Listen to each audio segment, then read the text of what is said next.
What if every moment of wonder in Jesus' life was more than a miracle? It was a message crafted just for you. Can 38 supernatural signs unveil the depth of divine compassion and power that still reaches hearts today? From water into wine to walking on water, witness the breathtaking journey through every miracle Jesus performed and discover what it means for your own life. All the miracles of Jesus in one video. Watch this and be amazed. Jesus began his mission after 30 years of living as an ordinary man. After being baptized by John in the Jordan River, the heavens opened. The Holy Spirit descended upon him like a dove, and a voice from heaven said, "This is my beloved Son, in whom I am well pleased." Immediately after, Jesus went into the wilderness, where he spent 40 days being tempted, but he did not give in. It was now time to begin his public ministry and reveal his divine power through signs and wonders that defied explanation. These first miracles weren't just displays of supernatural ability. They were evidence of his identity and mission. Let's now follow all the miracles of Jesus in a single video. In John 2:1-11, we read about Jesus' first miracle. It took place in a small village called Cana in Galilee during a wedding celebration. Jesus' mother was there, and Jesus and his disciples had also been invited to the wedding. These celebrations could last for several days, and the whole community would usually take part. During the festivities, something disastrous happened. The wine ran out. For the hosts, this wasn't just a minor inconvenience. In that culture, it meant deep shame and embarrassment for the newlyweds and their families. Mary, the mother of Jesus, noticed the problem and went directly to him. "They have no more wine." She didn't explicitly ask for a miracle, but she knew Jesus could handle the situation. Jesus replied, "Woman, what does that have to do with you and me? My hour has not yet come." Mary simply told the servants, "Do whatever he tells you." She had complete confidence that Jesus would take care of it, even though he hadn't promised to do anything. Nearby stood 6 large stone jars. Jesus told the servants, "Fill the jars with water." Each jar could hold between 80 and 120 L. And they filled them to the brim, over 500 L in total. Then Jesus said, "Now draw some out and take it to the master of the banquet." The servants did as they were told. And when the banquet master tasted the liquid, he was stunned. The water had turned into wine, and not just any wine. It was of the highest quality. The banquet master didn't even know where it had come from. He called the groom and said, "Everyone brings out the choice wine first, and then the cheaper wine, after the guests have had too much to drink, but you have saved the best till now." John ends the passage by saying this was the first of the signs through which Jesus revealed his glory, and his disciples believed in him.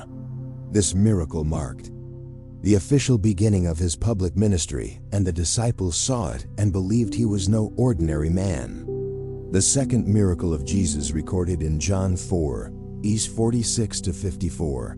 Jesus returned to Cana in Galilee, where he had turned water into wine.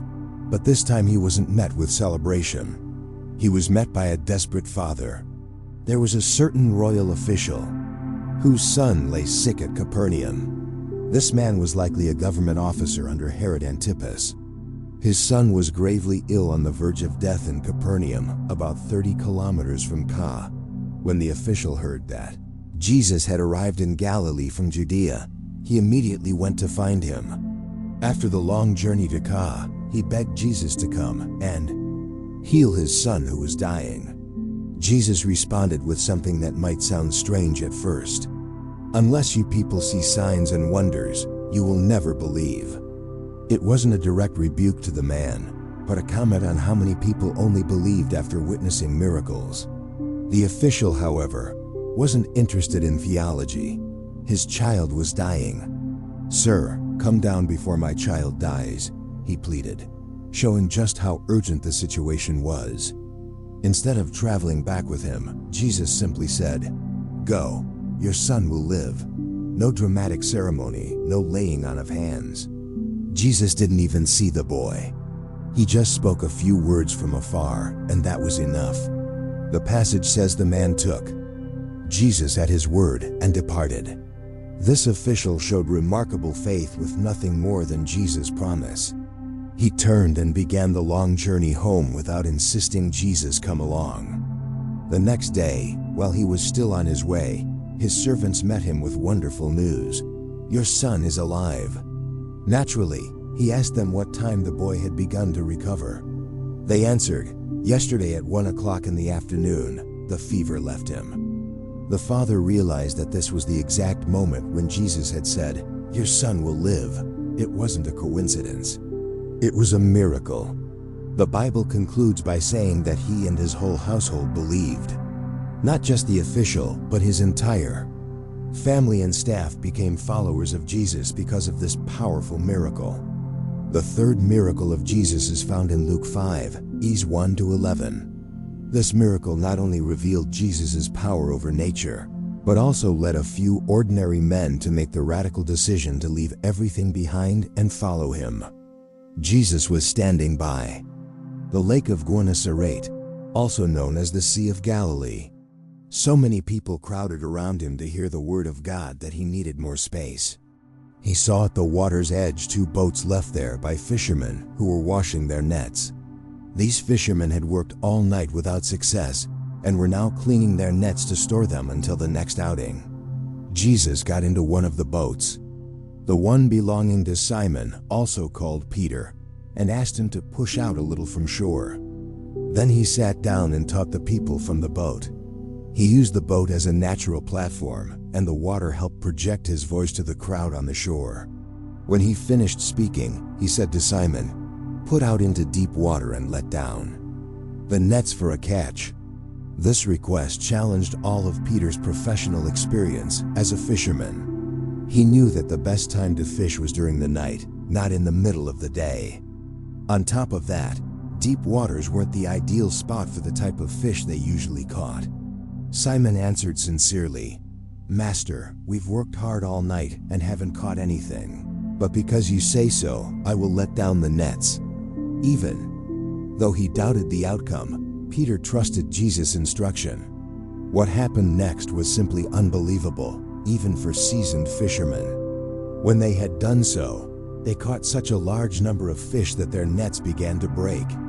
The fish appeared all at once and in such abundance that the nets, designed to handle a solid load, began to tear under the weight, so they signaled their partners in the other boat to come and help them. And they came and filled both boats so full that they began to sink. The catch was so extraordinary they needed 2 boats. And even then both were so overloaded that they started to sink. When Simon Peter saw this, he fell at Jesus' knees and said, "Go away from me, Lord. I am a sinful man." The sheer magnitude of the miracle made Peter realize he was in the presence of someone extraordinary, someone with divine power. His natural reaction was to feel his own unworthiness in light of such greatness. For he and all his companions were astonished at the catch of fish they had taken. And so were James and John, the sons of Zebedee, Simon's partners. All of them, professional fishermen who knew the lake like the back of their hands, were absolutely stunned. They knew what had just happened could not be explained by any natural means. Then Jesus said to Simon, "Don't be afraid. From now on, you will fish for people." With those words, Jesus announced a complete transformation in Peter's life. From fishing for fish, he would become a fisher of people, bringing them into the kingdom of God. The 4th miracle of Jesus is recorded in Mark 1:21-28 and Luke 4:33 and 37 seconds. This miracle revealed Jesus' authority over evil spiritual forces, and it took place in a place of worship during a religious service. They went to Capernaum, and when the Sabbath came, Jesus went into the synagogue and began to teach. Capernaum was a major town in Galilee located near the sea, and it would later become a central base for Jesus' ministry. It was the Sabbath, the Jewish day of rest and worship. and Jesus took part in the synagogue service. The people were amazed at his teaching because he taught them as one who had authority, not as the teachers of the law. Unlike the religious teachers of the time, Jesus didn't cite other rabbis as sources of authority. He spoke with his own authority, offering fresh insight into the scriptures. Suddenly, something disturbing occurred. Just then, a man in their synagogue who was possessed by an impure spirit cried out, "What do you want with us, Jesus of Nazareth? Have you come to destroy us? I know who you are, the Holy One of God." The presence of Jesus instantly exposed the presence of evil. The impure spirit through the possessed man identified Jesus not only by name, but also by his divine title, the Holy One of God. The demons recognized Jesus' true identity even when many people did not. Jesus responded with absolute authority. "Be quiet, come out of him." There was no elaborate ritual, no lengthy prayer, no struggle, just a direct and powerful command. The result was immediate. The impure spirit shook the man violently and came out of him with a shriek. The people's reaction was one of complete astonishment. The people were all so amazed that they asked each other, "What is this?" A new teaching and with authority. He even gives orders to impure spirits and they obey him. They had never seen anything like it. The exorcists of the time relied on complex rituals and magical formulas, often without success. Jesus, with just a word, cast out the demon instantly. News about him spread quickly over the whole region of Galilee. This public miracle, witnessed by many in a religious setting, caused Jesus' fame to spread rapidly. People from all over the region began to seek him out, bringing their sick and afflicted. The fifth miracle of Jesus is described in Matthew 8:14-15, Mark 1:29-31, and Luke 4:38-39. This miracle shows Jesus healing someone in a family setting, right after the dramatic scene in the synagogue. As soon as they left the synagogue, they went with James and John to the home of Simon and Andrew.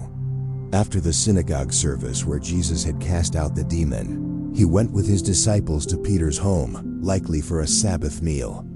It seems Peter was married and his mother-in-law lived with them. Simon's mother-in-law was in bed with a fever, and they immediately told Jesus about her. The family was clearly concerned about her condition. At that time, without antibiotics or modern medicine, a high fever could be extremely dangerous, even fatal. It was serious enough that they brought it to Jesus' attention as soon as he arrived. Jesus didn't hesitate. So he went to her, took her hand, and helped her up. The fever left her, and she began to wait on them. In Mark's account, the text simply says, "He helped her up." Luke, being a physician, adds more detail. He bent over her and rebuked the fever. The miracle was immediate and complete. There was no recovery period, as is normally expected even when a fever breaks. With medicine, the woman was so thoroughly healed that she got up and started serving the guests. This shows that Jesus didn't just remove the symptoms. He completely restored her strength and vitality. Though this fifth miracle may seem less dramatic than the previous ones, it reveals several important things about Jesus.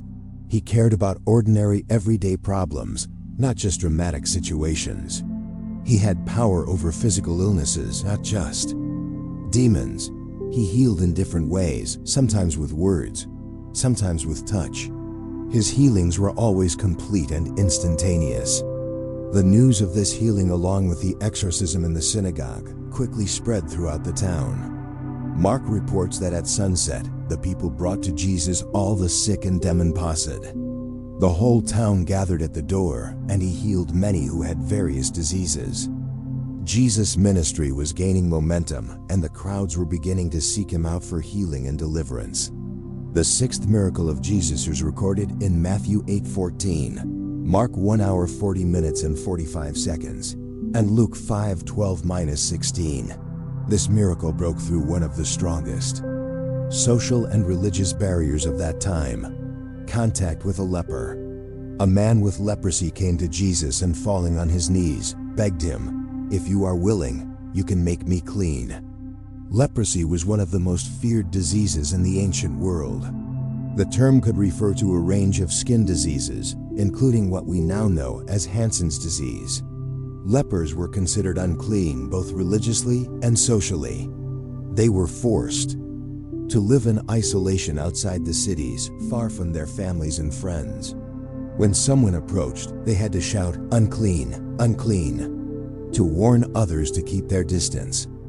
But this man, desperate for help, risked everything and came near to Jesus. Notice his request.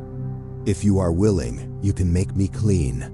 He didn't question Jesus' power, only his willingness. Would he really want to touch someone as repulsive and impure as me? He must have wondered. Jesus' response was both shocking and revolutionary. Filled with compassion, Jesus reached out his hand and touched the man. "I am willing," he said, "to be clean." Mark specifically mentions that Jesus was moved with compassion. Jesus didn't feel revulsion or fear, but deep compassion for this suffering man. What shocked the onlookers even more was that Jesus touched the leper. No one touched lepers. It went against all religious laws and social norms. Touching a leper made you ritually unclean, but Jesus flipped the logic. Instead of the leper's touch defiling Jesus, Jesus' touch made the leper clean. Immediately the leprosy left him and he was cleansed. The healing was immediate and total. Damaged skin was restored, wounds closed up, deformities reversed. One moment the man was covered with leprosy, the next he was completely whole. Jesus then instructed him, "See that you don't tell this to anyone, but go show yourself to the priest and offer the sacrifices that Moses commanded for your cleansing as a testimony to them." Jesus respected the law of Moses, which required a healed leper to be examined by a priest and to offer specific sacrifices before being declared officially clean and reintegrated into society. However, the man went out and began to talk freely, spreading the news. As a result, Jesus could no longer enter a town openly, but stayed outside in lonely places. Yet, the people still came to him from everywhere. The healing was so extraordinary that the man couldn't keep it to himself. His joy and gratitude were simply too overwhelming. As a result, the crowds grew even larger. So much so that Jesus could no longer go into towns without being mobbed by people seeking healing. Jesus returned to Capernaum after preaching throughout the towns of Galilee. In Matthew 9, Mark 2, and Luke 5, we find the remarkable story of Jesus' seventh miracle. When people heard that Jesus was home, so many gathered that there was no room left, not even at the door. The house was completely packed. Mark 2:2 says, "They gathered in such large numbers that there was no room left, not even outside the door. And he preached the word to them." Among the crowd were Pharisees and teachers of the law who had come from every village in Galilee, Judea, and Jerusalem. They were there watching Jesus closely. Luke 5:17 notes that the power of the Lord was with Jesus to heal the sick. While Jesus was teaching, 4 men arrived carrying a paralyzed man on a mat. This man couldn't walk. He was completely dependent on others. His friends were determined to get him to Jesus, believing he could be healed. But there was a problem. The house was so full they couldn't get through the door. Did they give up? Not at all. Mark 2-4 tells us, since they could not get him to Jesus because of the crowd, they made an opening in the roof above Jesus by digging through it, and then lowered the mat the man was lying on. Imagine the scene. They climbed up onto the flat roof of the house, dug through the thatch and mud, and lowered their friend right in front of Jesus. Roofs back then were made of wooden beams covered with branches and clay. It wasn't easy to break through, but these men were determined. When Jesus saw their faith, not just the paralyzed man's, but also his friend's bold and tireless faith, he did something unexpected. Instead of healing the man right away, he said, "Son, your sins are forgiven." The teachers of the law were outraged. "Why does this fellow talk like that? He's blaspheming. Who can forgive sins but God alone?" Jesus knew exactly what they were thinking. Mark 2 hours 8 minutes and 9 seconds says, "Immediately Jesus knew in his spirit that this was what they were thinking in their hearts. And he said to them, 'Why are you thinking these things? Which is easier to paralyzed man, your sins are forgiven, or to say, get up, take your mat, and walk?'" Then Jesus did what no one expected. He said, "But I want you to know that the Son of Man has authority on earth to forgive sins." So he turned to the paralyzed man and said, "I tell you, get up, take your mat, and go home." Immediately the man was healed. He stood up, picked up his mat, and walked out in front of everyone. The man who moments earlier couldn't move a finger was now walking perfectly. Mark 2:12 records the crowd's reaction. He got up, took his mat, and walked out in full view of them all. This amazed everyone, and they praised God, saying, "We have never seen anything like this." This miracle showed that Jesus had authority not just to heal bodies, but also to forgive sins, something only God could do. He used the visible physical healing as proof of his invisible spiritual authority. Jesus' 8th miracle is recorded in Matthew 8 and Luke 7. This story reveals Jesus' power to heal from a distance and his amazement at the faith of a foreigner. After Jesus had finished speaking to the people in Capernaum, a Roman centurion came to him for help. Centurions were Roman army officers in charge of 100 soldiers. Jews typically disliked the Romans as they were foreign occupiers ruling their land, but this centurion was different. Luke 7:42 tells us that the Jewish leaders spoke well of him. When they came to Jesus, they pleaded earnestly with him, "This man deserves to have you do this because he loves our nation and has built our synagogue." The centurion had a servant whom he deeply valued, but the servant was gravely ill near death. Having heard of Jesus and his miracles, he sent some Jewish elders to ask Jesus to come and heal the servant. Jesus went with them. But as he neared the house, the centurion sent friends to deliver a message. "Lord, don't trouble yourself, for I do not deserve to have you come under my roof. That is why I did not even consider myself worthy to come to you. But say the word and my servant will be healed." What an incredible declaration. The centurion continued, "For I myself am a man under authority with soldiers under me. I tell this one, go, and he goes, and that one, come, and he comes. I say to my servant, do this, and he does it." The centurion completely understood how authority works. As a military officer, his commands were obeyed. Likewise, he recognized that Jesus had authority over illness and could simply command it to leave without needing to be physically present. Luke 7-9 says, "When Jesus heard this, he was amazed at him, and turning to the crowd following him, he said, 'I tell you, I have not found such great faith even in Israel.'" Jesus was amazed. A Roman soldier, a Gentile, had shown more faith than the people of Israel themselves. Jesus didn't need to enter the centurion's house. His word alone was enough. And so it happened. Matthew 8:13 records, "Then Jesus said to the centurion, 'Go, let it be done, just as you believed it would.' And his servant was healed at that moment." When the messengers returned to the centurion's home, they found the servant completely healed. Jesus had performed a miracle at a distance without even seeing the sick servant, simply because of the centurion's great faith.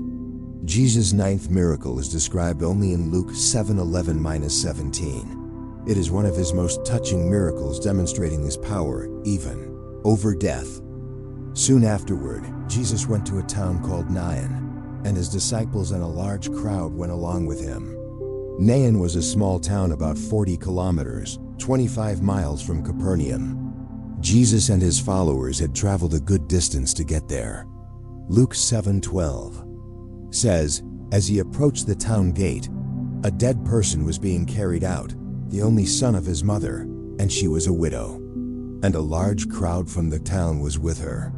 It was a meeting of two processions, one following Jesus, full of life and hope, the other following a corpse full of sorrow and mourning. The woman's situation was heartbreaking. She had already lost her husband, and now her only son had died. In that society, without a husband or son to support her, her future looked bleak. She would likely face poverty with no one to care for her in old age. When the Lord saw her, his heart went out to her, and he said, "Don't cry." Jesus was moved by her pain. He felt her sorrow deeply. Then he went up and touched the bier they were carrying them on, and the bearers stood still. What Jesus did was shocking. Touching a bier, a kind of stretcher for carrying the dead, made a person ritually unclean according to Jewish law. Interrupting a funeral procession was bold and unexpected. Then Jesus said, "Young man, I say to you, get up." He spoke directly to the dead man as if he could hear, and he did. The dead man sat up and began to talk, and Jesus gave him back to his mother. Imagine the scene. A young man moments from burial suddenly sits up and starts speaking, and Jesus tenderly hands him back to his mother, turning her grief into unspeakable joy. The crowd reacted with awe and praise. Luke 7:16 says, "They were all filled with awe and praised God. A great prophet has appeared among us." They said, "God has come to help his people." This news about Jesus spread throughout Judea and the surrounding country. This miracle was different from the others. Jesus wasn't asked to help. No one approached him. He simply encountered a moment of deep need and acted out of compassion.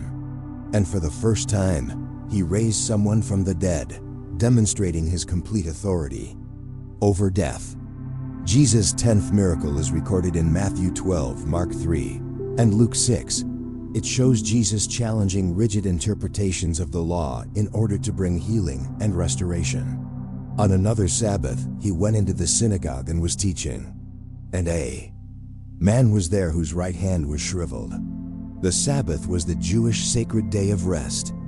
According to the religious leaders' interpretations, doing any kind of work, including healing, was forbidden on the Sabbath unless it was a matter of life and death.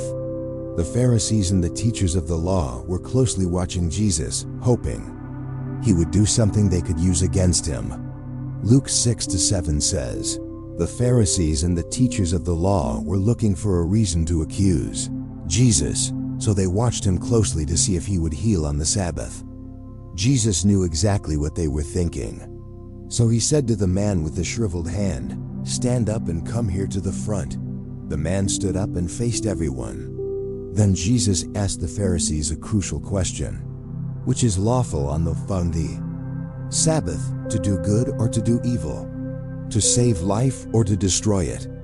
In Mark 3-4, we read that they remained silent. They had no answer to such a direct question. Then Jesus looked around at them all and said to the man, "Stretch out your hand." He stretched it out, and his hand was completely restored. Just imagine the scene. A man trying to stretch out a hand he likely hadn't been able to move in years. And right there in front of everyone, it became completely normal. His fingers extended, the muscles regained strength. The skin returned to its natural color. It was an instant, complete transformation. The reaction of the Pharisees and teachers of the law was astonishing. Instead of rejoicing over the man's healing, they became furious. Luke 6:11 says, "But they were furious and began to discuss with one another what they might do to Jesus." Mark 3-6 is even more direct. Then the Pharisees went out and began to plot with the Herodians how they might kill Jesus. The Herodians were a political group that supported King Herod. Normally the Pharisees and the Herodians were enemies, but their hatred for Jesus united them. This miracle was a turning point in Jesus' ministry. By healing on the Sabbath, he showed that the law was made to benefit people, not to prevent compassion and healing. He valued the restoration of a person over rigid rules that had lost their original purpose. The 11th miracle of Jesus is recorded in Matthew chapter 8, Mark 4, and Luke 8. This remarkable story reveals Jesus' power over the forces of nature. After a long day of teaching crowds by the Sea of Galilee, Jesus said to his disciples, "Let's cross to the other side of the lake." He was tired and wanted some time away from the crowds. So they left the crowd, and just as he was in the boat, they took Jesus across the lake. The boats went with them. The Sea of Galilee, actually a large freshwater lake, is known for its sudden and violent storms caused by winds that rush down from the surrounding mountains.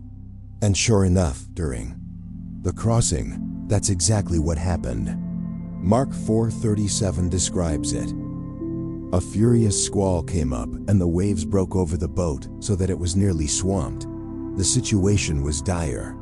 Even the disciples, some of whom were experienced fishermen, were terrified. The boat was almost sinking under the force of the waves crashing into it. And where was Jesus during all this? Jesus was in the stern, sleeping on a cushion. He was so exhausted from the intense work of ministering to the crowds that he slept deeply, even through a violent storm. The disciples in desperation woke him up. "Teacher, don't you care if we drown?" they cried. In Matthew's account, they say, "Lord, save us. We're going to drown." They couldn't understand how Jesus could be sleeping while everyone was in danger.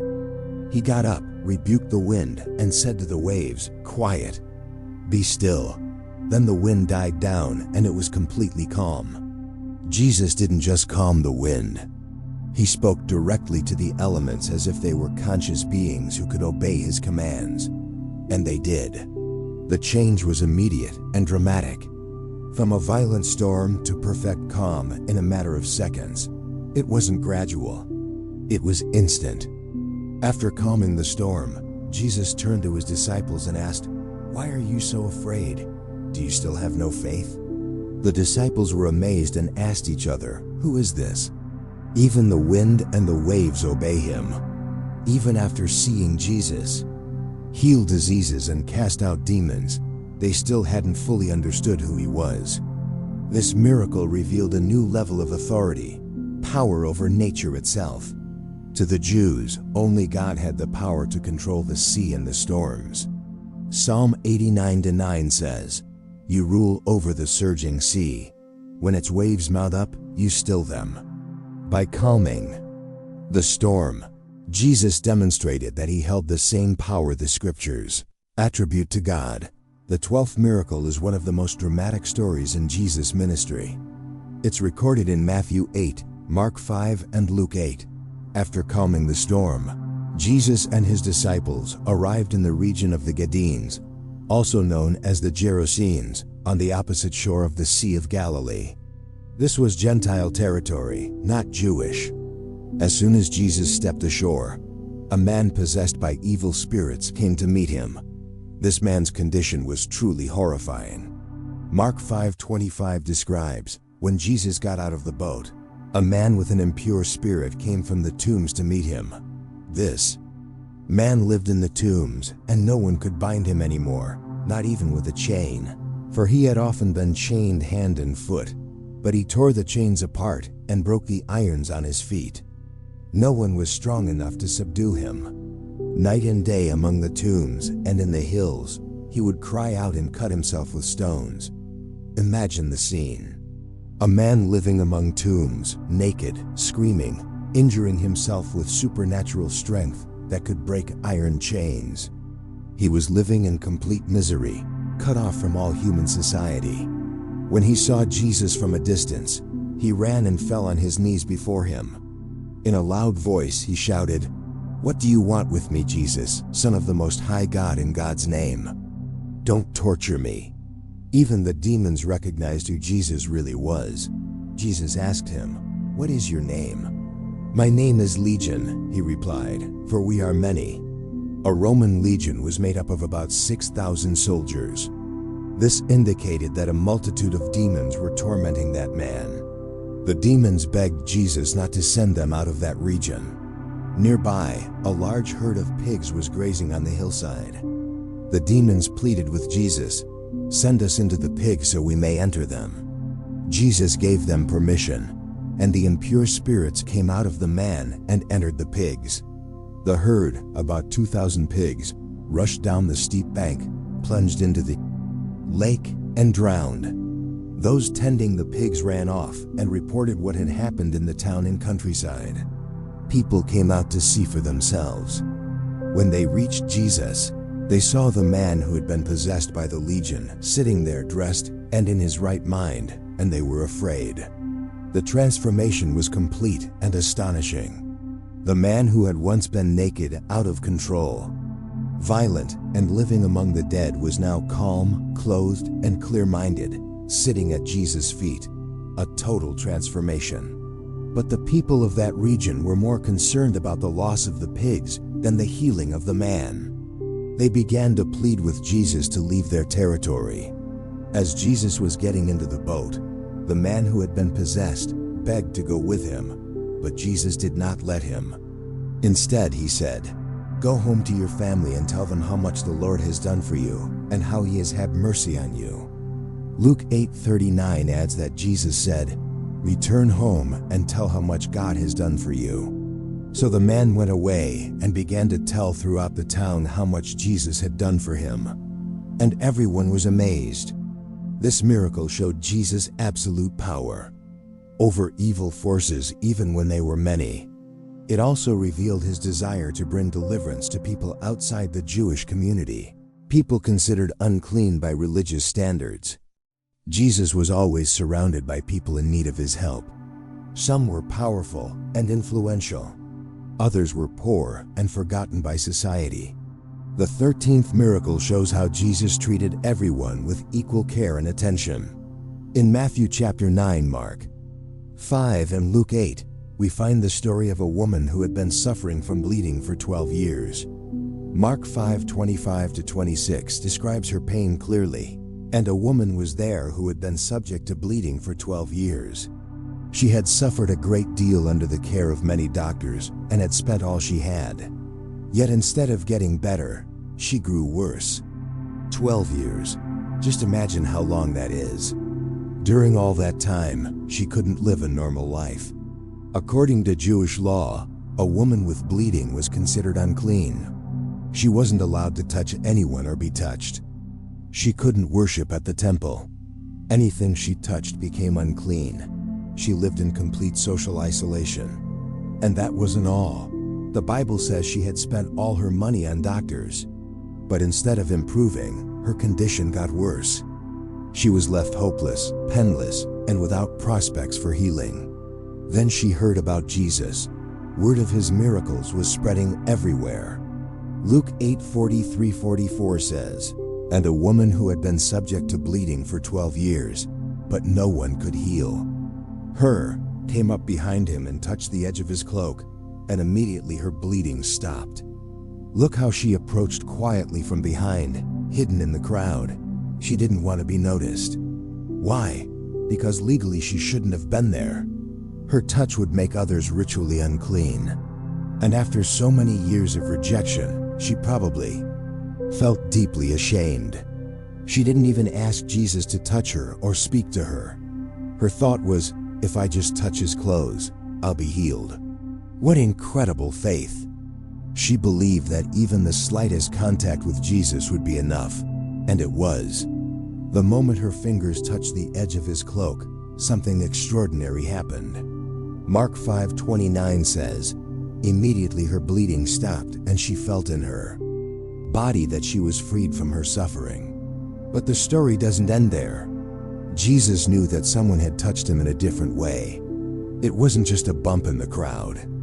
Mark 5:30 records, "At once Jesus realized that power had gone out from him. He turned around in the crowd and asked, 'Who touched my clothes?' The disciples found the question odd. After all, the crowd was pressing in on every side. Luke 8:45 shows their reaction. Peter said, "Master, the people are crowding and pressing against you." But Jesus insisted, "Someone touched me. I know that power has gone out from me." He knew healing power had flowed from him, and he wanted to find the person who had received it. Realizing she couldn't stay hidden, the woman came trembling and fell at Jesus' feet. In front of everyone, she explained why she had touched him and how she had been instantly healed. That must have been a terrifying moment for her to reveal all of that in public. But Jesus' response was beautiful. Mark 5:34 says, "He said to her, 'Daughter, your faith has healed you. Go in peace and be freed from your suffering.'" Jesus didn't scold her for touching him or being in the crowd while considered unclean. Instead, he called her daughter a word. Full of kindness and acceptance, he confirmed publicly that she was healed and sent her away in peace. After 12 long years of isolation and shame, this woman wasn't just healed physically. She was also restored socially. Jesus made a point of making her healing public, so that everyone would know she was now clean and could return to a normal life in the community. The 14th miracle is directly connected to the previous one, as it happened on the same occasion. This story is recorded in Matthew chapter 9, Mark 5, and Luke 8. While Jesus was still speaking with the woman who had been healed from her bleeding, something urgent happened. Mark 5:21-22 says, "When Jesus had again crossed over by boat to the other side of the lake, a large crowd gathered around him while he was by the lake. Then one of the synagogue leaders named Jairus came, and when he saw Jesus, he fell at his feet." Jairus was an important figure in the community. As a synagogue leader, he was responsible for organizing religious services and overseeing the activities. He was respected and likely quite wealthy. But at that moment, neither his position nor his wealth could solve his most serious problem.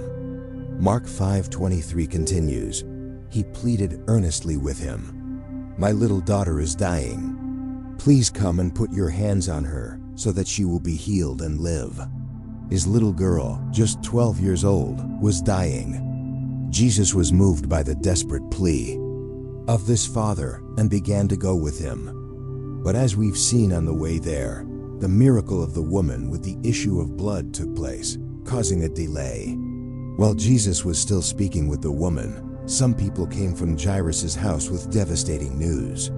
Mark 5:35 records, while Jesus was still speaking, some people came from the house of Jairus, the synagogue leader. "Your daughter is dead," they said. Why bother the teacher anymore? What a terrible moment for Jairus. His last hope seemed lost. If only Jesus had arrived earlier, maybe he could have healed her. But now it was too late, or was it? Overhearing what they said, Jesus told him, "Don't be afraid, just believe." In the middle of that despair, Jesus offered hope.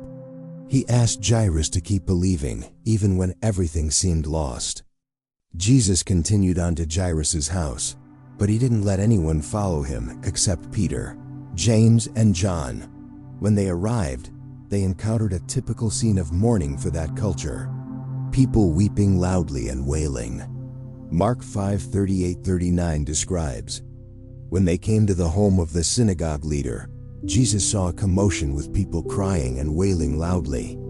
He went in and said to them, 'Why all this commotion and wailing? The child is not dead, but asleep.' The people laughed at him. They knew the girl was truly dead, not just sleeping. But Jesus was speaking metaphorically. For him, death wasn't the end, but a temporary sleep from which he could wake her up. Jesus sent everyone out and took only the girl's parents and his 3 disciples into the room where she lay. Mark 5:41-42 tells what happened next. He took her by the hand and said to her, "Talitha," which means, "Little girl, I say to you, get up." Immediately the girl stood up and began to walk around. She was 12 years old. At this they were completely astonished. Talitha. These words were spoken in Aramaic, the everyday language Jesus used. Mark preserves both the original words and their translation, capturing the moment exactly as it happened. The miracle was instant and complete. The girl didn't just come back to life. She stood up and walked, showing that her restoration was perfect, She wasn't weak or dazed, but fully well. Then Jesus gave a practical instruction. He told them to give her something to eat. This detail shows both Jesus' care for basic needs and further confirms that the girl was truly alive and well, able to eat and drink. Jesus also instructed the parents not to tell anyone what had happened.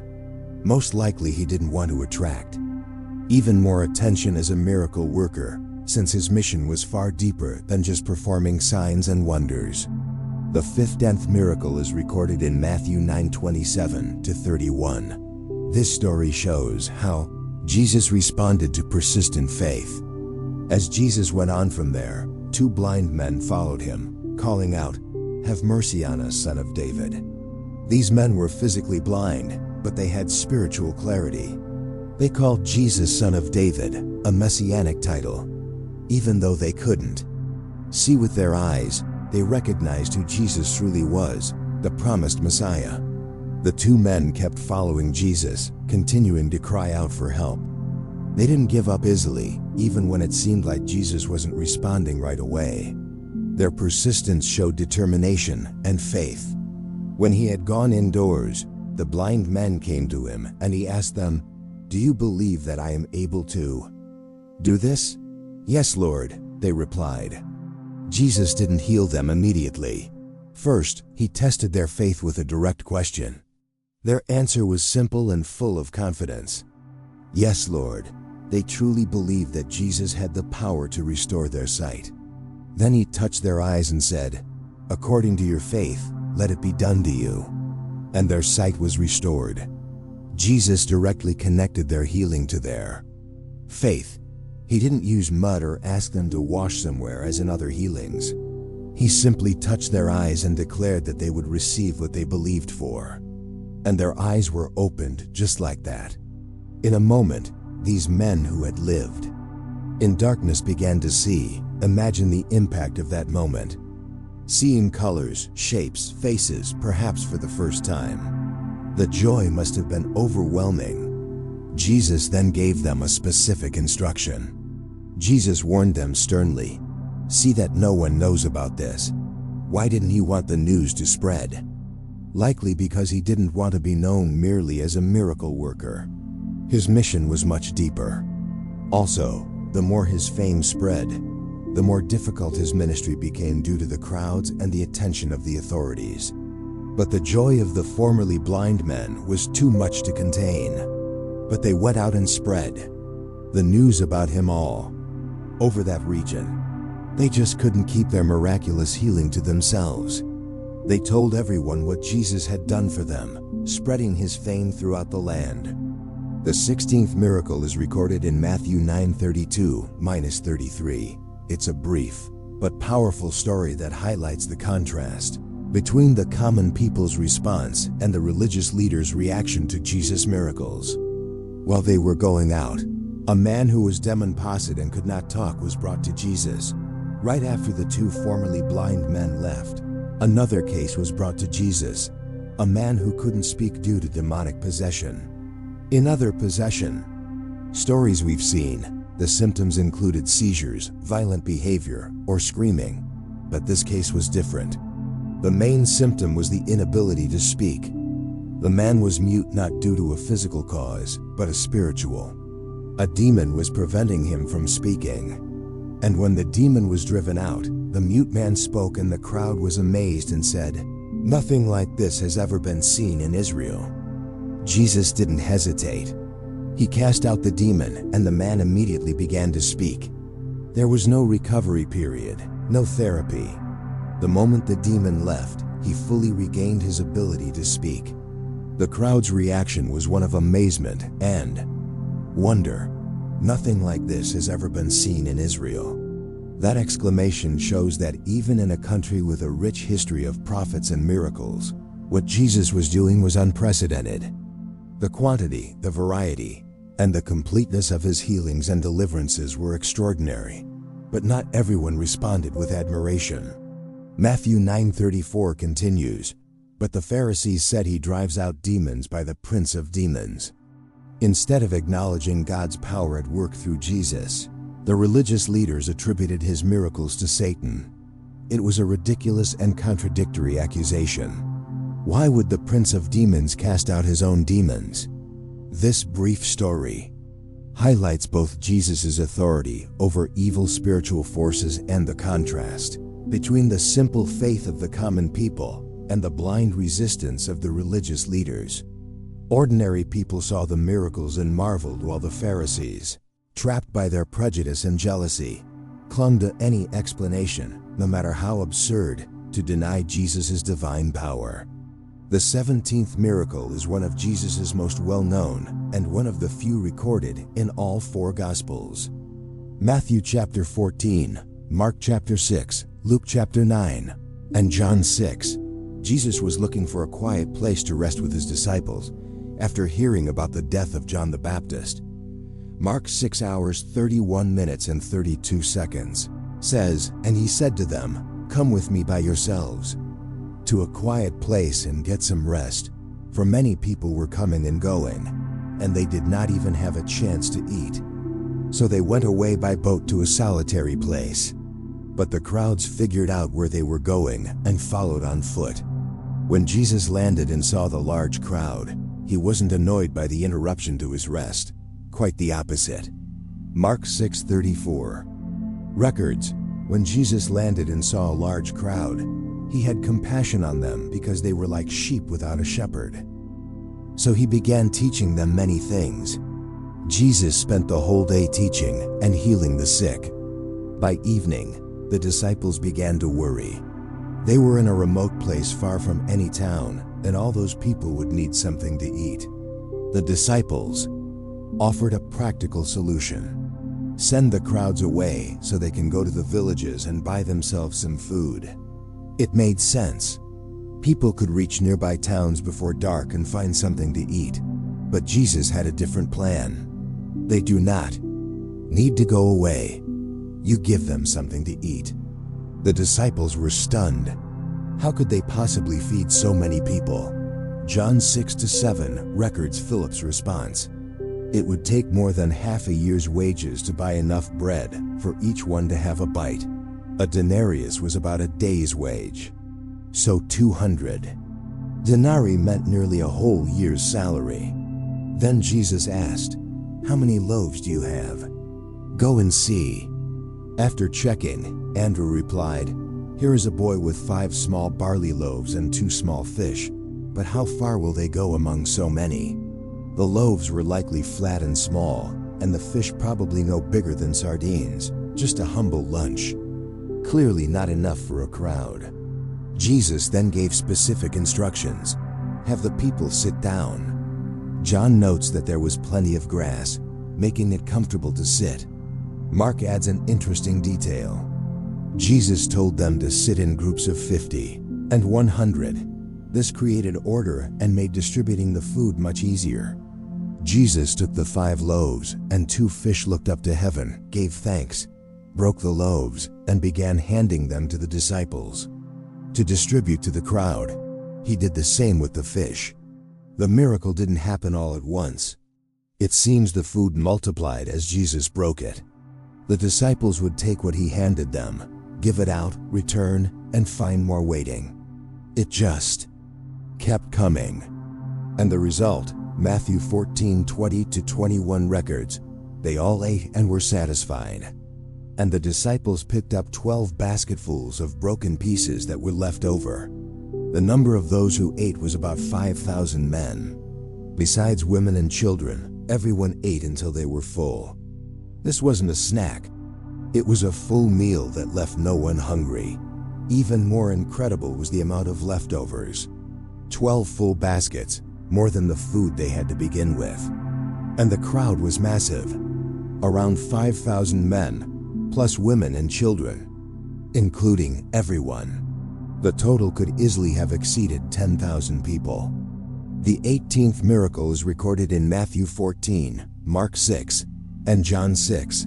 This extraordinary event took place right after the feeding of the 5,000. After feeding the crowd, Jesus insisted his disciples get into the boat and go ahead of him to the other side of the sea while he dismissed the crowd.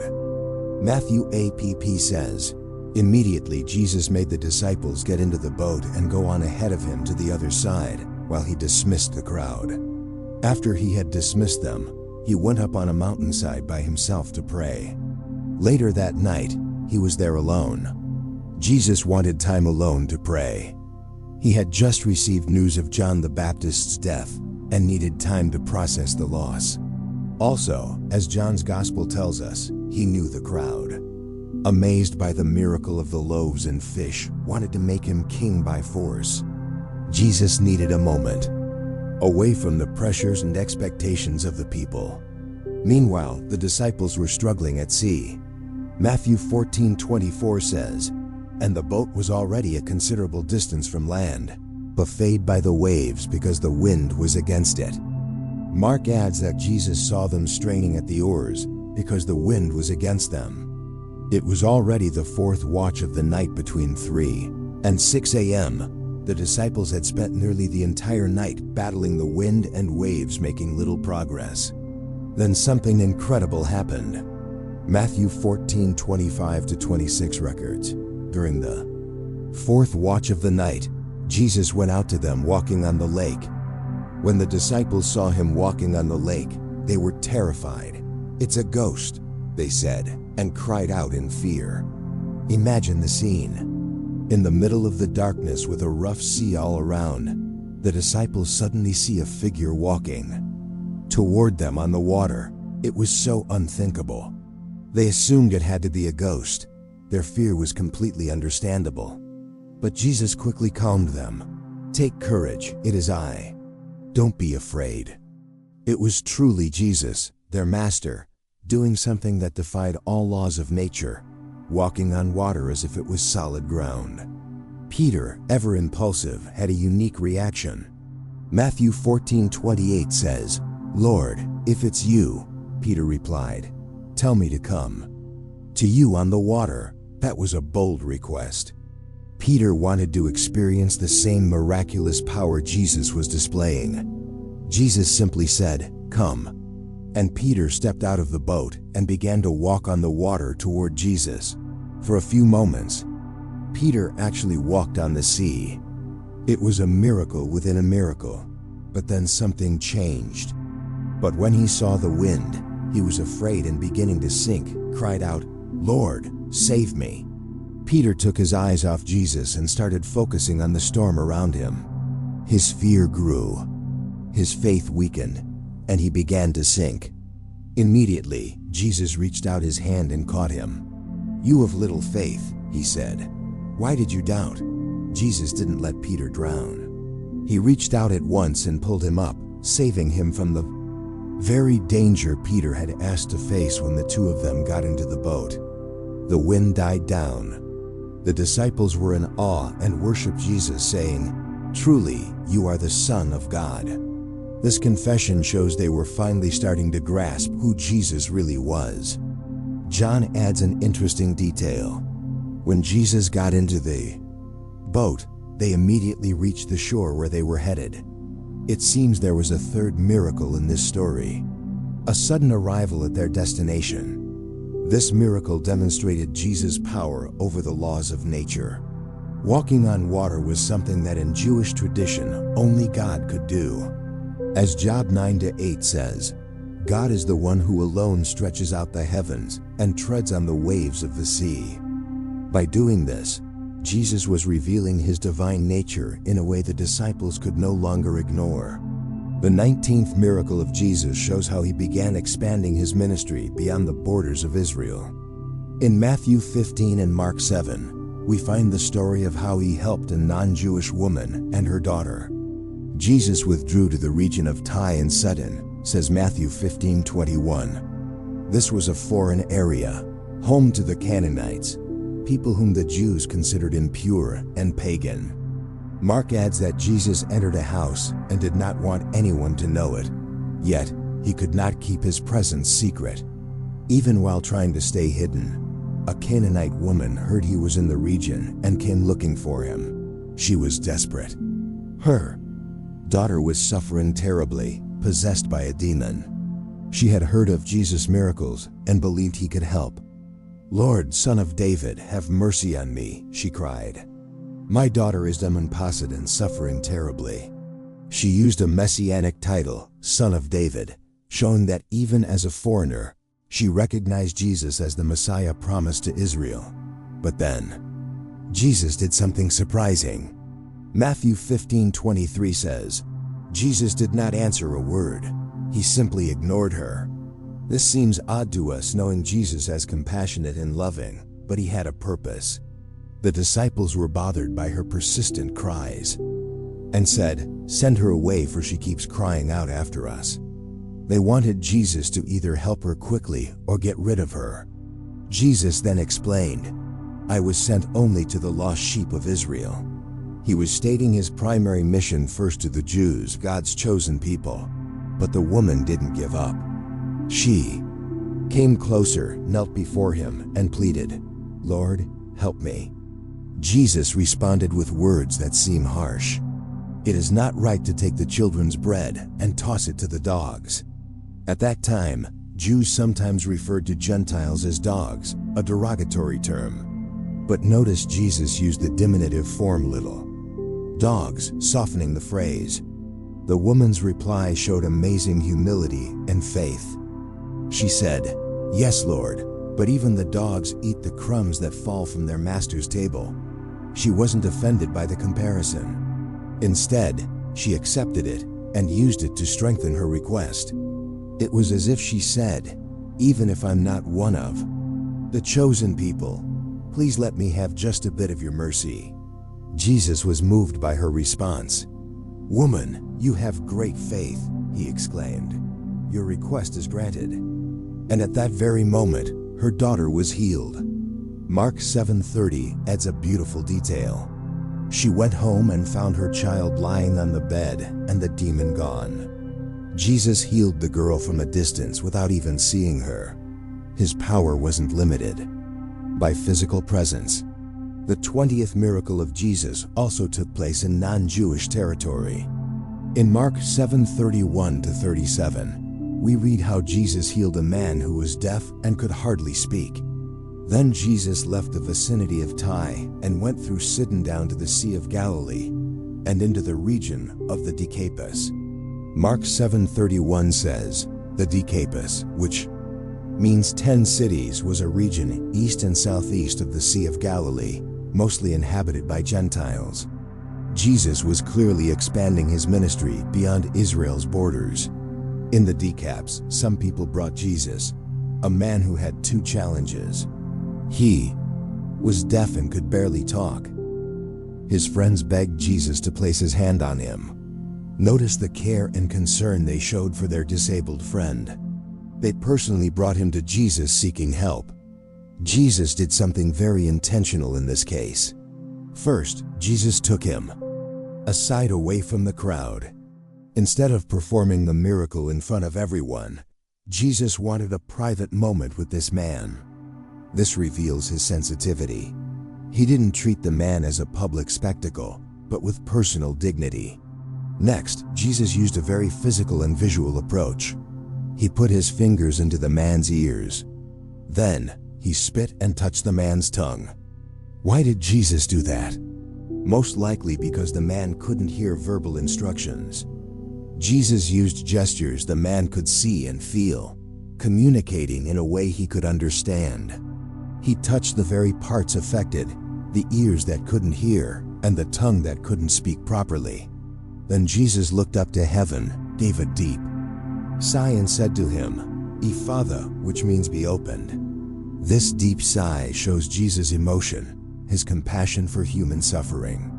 Ephphatha was spoken in Aramaic, the everyday language Jesus spoke, and Mark preserved the exact word Jesus used along with its translation. The result was immediate and complete. At this, the man's ears were opened, his tongue was loosened, and he began to speak plainly. It wasn't a gradual or partial improvement. It was an instant and perfect healing. The man who had never heard sounds could now hear perfectly. And not only that, he could speak clearly. Normally, people who've never heard have great difficulty speaking since they can't hear the sounds they're trying to imitate. But Jesus didn't just heal the physical organs. He gave the man the ability to use them fully right away. Jesus instructed them not to tell anyone, but the more he told them, the more they spread the news. People were completely amazed and said, "He has done everything well. He even makes the deaf hear and the mute speak." That last exclamation is especially significant because it echoes a prophecy from Isaiah 35:5-6 about the Messianic age. "Then will the eyes of the blind be opened, and the ears of the deaf unstopped. Then will the lame leap like a deer, and the mute tongue shout for joy."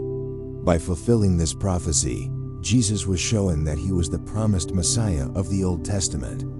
The 21st miracle of Jesus also took place in a predominantly Gentile region. In Matthew 15:30-39 and Mark 8-110, we find the story of the second multiplication of loaves and fish performed by Jesus. During those days, another large crowd gathered. Since they had nothing to eat, Jesus called his disciples to him and said, "I have compassion for these people. They have already been with me 3 days and have nothing to eat. If I send them home hungry, they will collapse on the way because some of them have come a long distance." Note the deep compassion of Jesus. He cared not only about the spiritual needs of the people, but also their physical needs. These people had spent 3 days listening to his teachings, and their food supplies had run out. Many had come from far away and could faint on their way home if they traveled back hungry.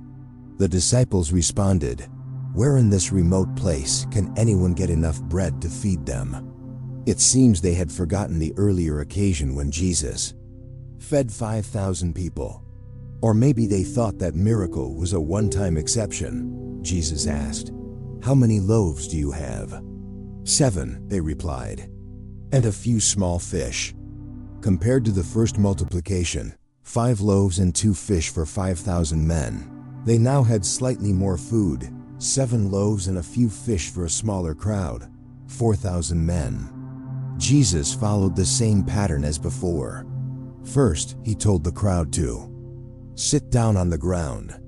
Then he took the 7 loaves and the fish, gave thanks, broke them, and gave them to the disciples, and they in turn to the people. They all ate and were satisfied. Afterward, the disciples picked up 7 basketfuls of broken pieces that were left over. Once again, everyone ate until they were full. And again, more baskets were left over, 7, than the number of original loaves. Matthew 15:38 says, "The number of those who ate was 4,000 men besides women and children." The crowd was slightly smaller than in the previous miracle. 5,000 men, but it was still massive. After the miracle, Jesus sent the crowd away, got into the boat, and went to the region of Magadan or Dalman. As Mark refers to it, the 22nd miracle of Jesus is recorded in Mark 8:22-26. It's a unique miracle because it's the only recorded case where Jesus healed someone in 2 stages, not instantly. They came to Bethesda, and some people brought a blind man and begged Jesus to touch him. Bethesda was a town on the northeastern shore of the Sea of Galilee.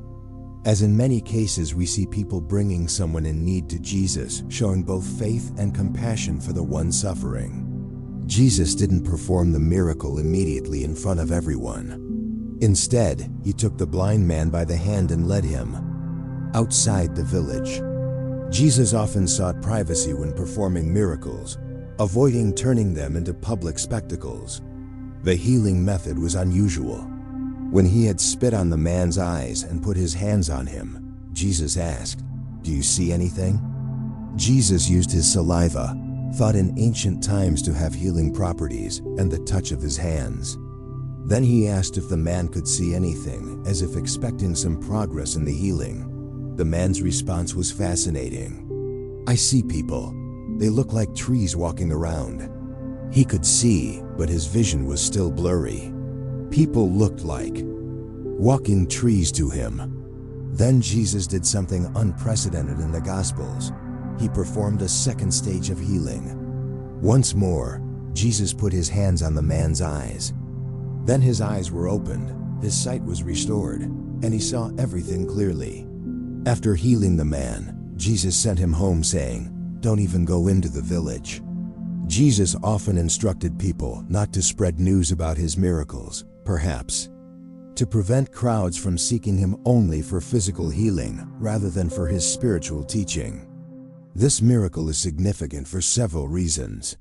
First, it is the only recorded instance in which Jesus healed someone in 2 stages rather than instantly. This shows that Jesus was not bound to a specific method or formula for healing. He adapted his approach to each individual's unique needs. Second, some scholars interpret this 2-step healing as a metaphor for the disciples' gradual understanding of who Jesus truly was. Just as the man's vision was restored in stages, the disciples' spiritual insight was also developing over time. Third, this miracle took place in Bethsaida, a town where Jesus had already performed many miracles. Yet, its people as a whole had not repented or believed in him. In fact, in Matthew 11:21, Jesus pronounces a woe against Bethsaida for its unbelief. Perhaps this is why Jesus took the man out of the town and instructed him not to return there. Jesus' 23rd miracle is recorded in Matthew 17, Mark 9, and Luke 9. This extraordinary event is known as the Transfiguration, where Jesus' divine glory was visibly revealed to 3 of his disciples. After 6 days, Jesus took Peter, James, and John, the brother of James, with him and led them up a high mountain by themselves. Jesus often took these 3 disciples, his inner circle, with him for special moments. On this occasion, he led them to a high mountain traditionally identified as either Mount Tabor or Mount Hermon. What happened next was astonishing. There he was transfigured before them. His face shone like the sun, and his clothes became as white as the light. The Greek word for transfigured is metamorphoi, from which we get the word metamorphosis. It implies a complete transformation in outward appearance that reveals one's true inner nature. For a brief moment, Jesus' divine glory, usually veiled by his humanity, became visible. His face shone like the sun, and his clothes turned dazzling white, whiter than any earthly bleach could make them, as Mark notes. But that wasn't all. Suddenly, Moses and Elijah appeared before them talking with Jesus. Moses represented the law, and Elijah represented the prophets, the 2 great divisions of the Old Testament. Their presence showed that Jesus was the fulfillment of both the law and the prophets. Luke 9:31 tells us what they discussed. They appeared in glorious splendor, speaking about Jesus' departure, which he was about to bring to fulfillment at Jerusalem. They were talking about his upcoming death, his sacrificial mission for humanity. Peter, ever impulsive, wanted to preserve the moment. "Lord, it is good for us to be here. If you wish, I will put up 3 shelters, one for you, one for Moses, and one for Elijah." He likely hoped to prolong this glorious experience, not fully grasping its purpose. While he was still speaking, a bright cloud covered them, and a voice from the cloud said, "This is my beloved Son, in whom I am well pleased. Listen to him." The radiant cloud was the Shekinah, the visible manifestation of God's glory, just like what appeared in the Old Testament tabernacle. And in temple, the voice was that of God the Father, confirming Jesus' unique identity as his beloved Son and commanding the disciples to listen to him. When the disciples heard this, they fell face down to the ground, terrified. But Jesus came and touched them. "Get up," he said, "don't be afraid." When they looked up, they saw no one except Jesus. This extraordinary miracle was a brief unveiling of Jesus' true divine nature. For just a moment, the veil of humanity was lifted, and the disciples saw Jesus in his heavenly glory. This event deeply strengthened their faith and prepared them for the difficult events to come, namely Jesus' crucifixion and death.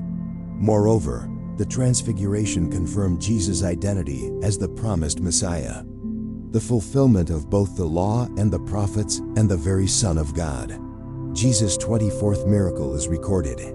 Matthew 17, Mark 9, and Luke 9. This story takes place shortly after the Transfiguration, when Jesus and the 3 disciples came down from the mountain. When they came to the crowd, a man approached Jesus and knelt before him. "Lord, have mercy on my son," he said. "He has seizures and is suffering greatly. He often falls into the fire or into the water. I brought him to your disciples, but they could not heal him." The boy's condition was severe.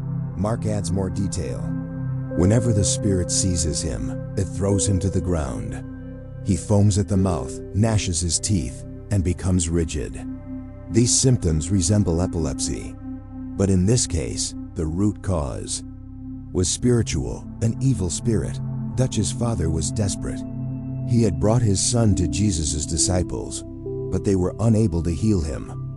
This occurred while Jesus, Peter, James, and John were on the mountain during the Transfiguration. Jesus' response was striking. "O unbelieving and perverse generation, how long shall I stay with you?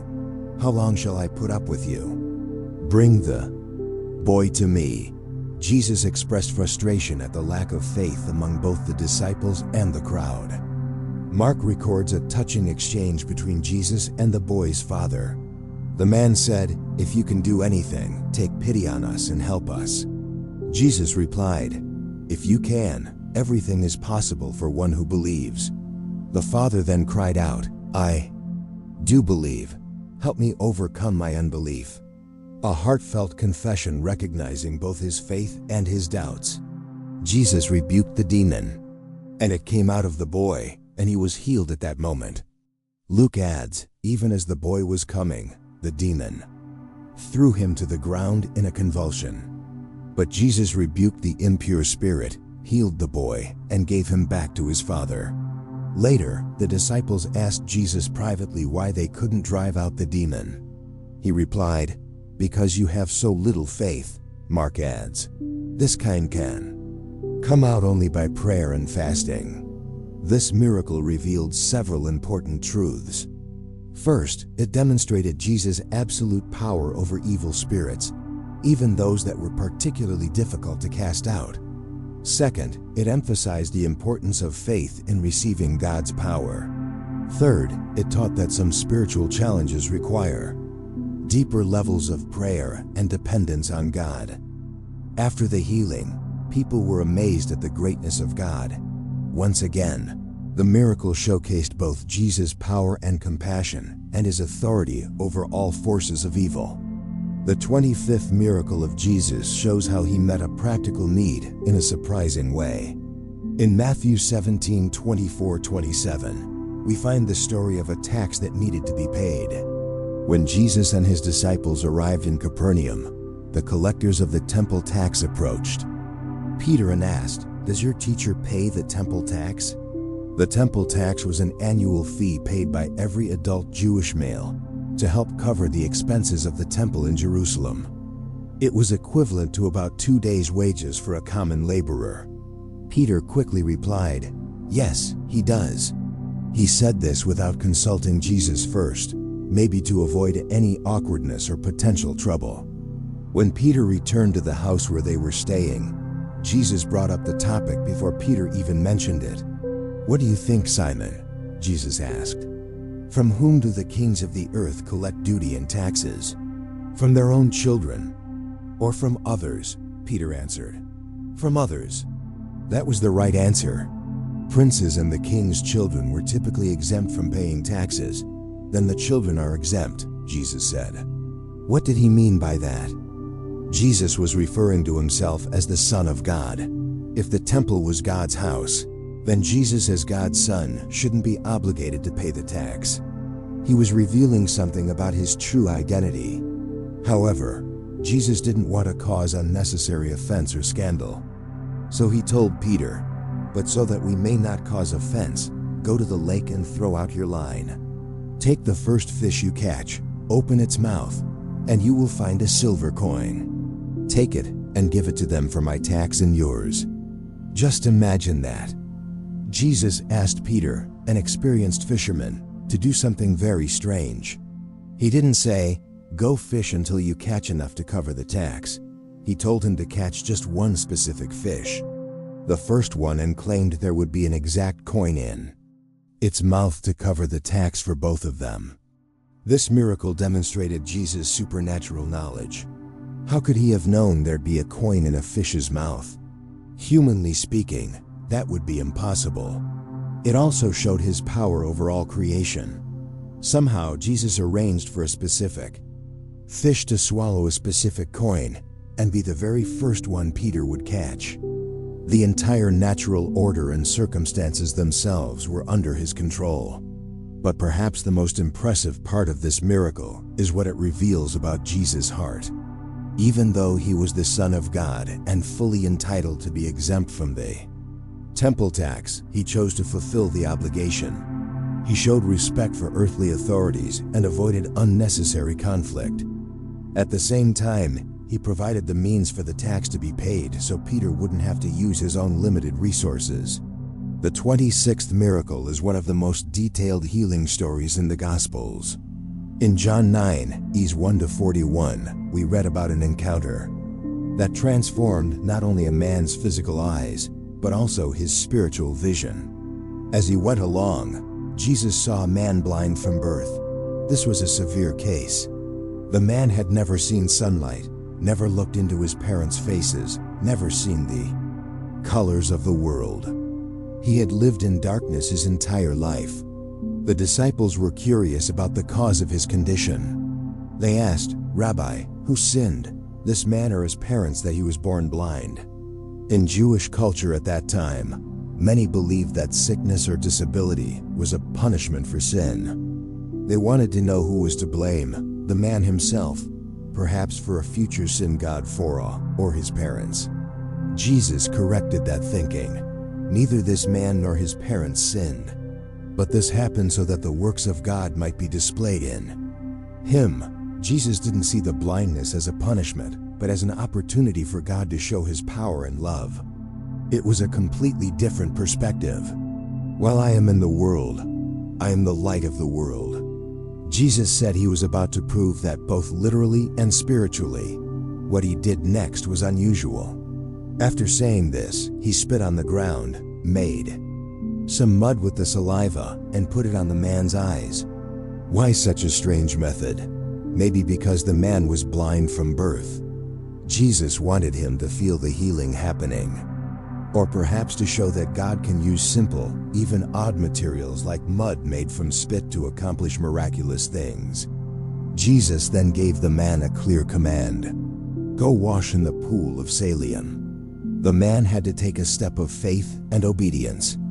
The pool of Siloam was a place used for ritual purification in Jerusalem. So the man went and washed and came home seeing. What an incredible moment. Imagine seeing for the first time in your life colors, shapes, faces, the sky, all at once. The miracle was instant and complete. He didn't need to learn how to see or go through any adjustment period. His eyes and brain worked perfectly from the start. But the story didn't end there. His neighbors and others who used to see him begging were shocked. "Isn't this the same man who used to sit and beg?" some asked. Others said, "No, he only looks like him." But the man insisted, "I am the man." Naturally, they wanted to know what happened. He explained how Jesus made mud, put it on his eyes, and told him to wash in Siloam. "So I went washed, and now I can see." "Where is this man?" they asked.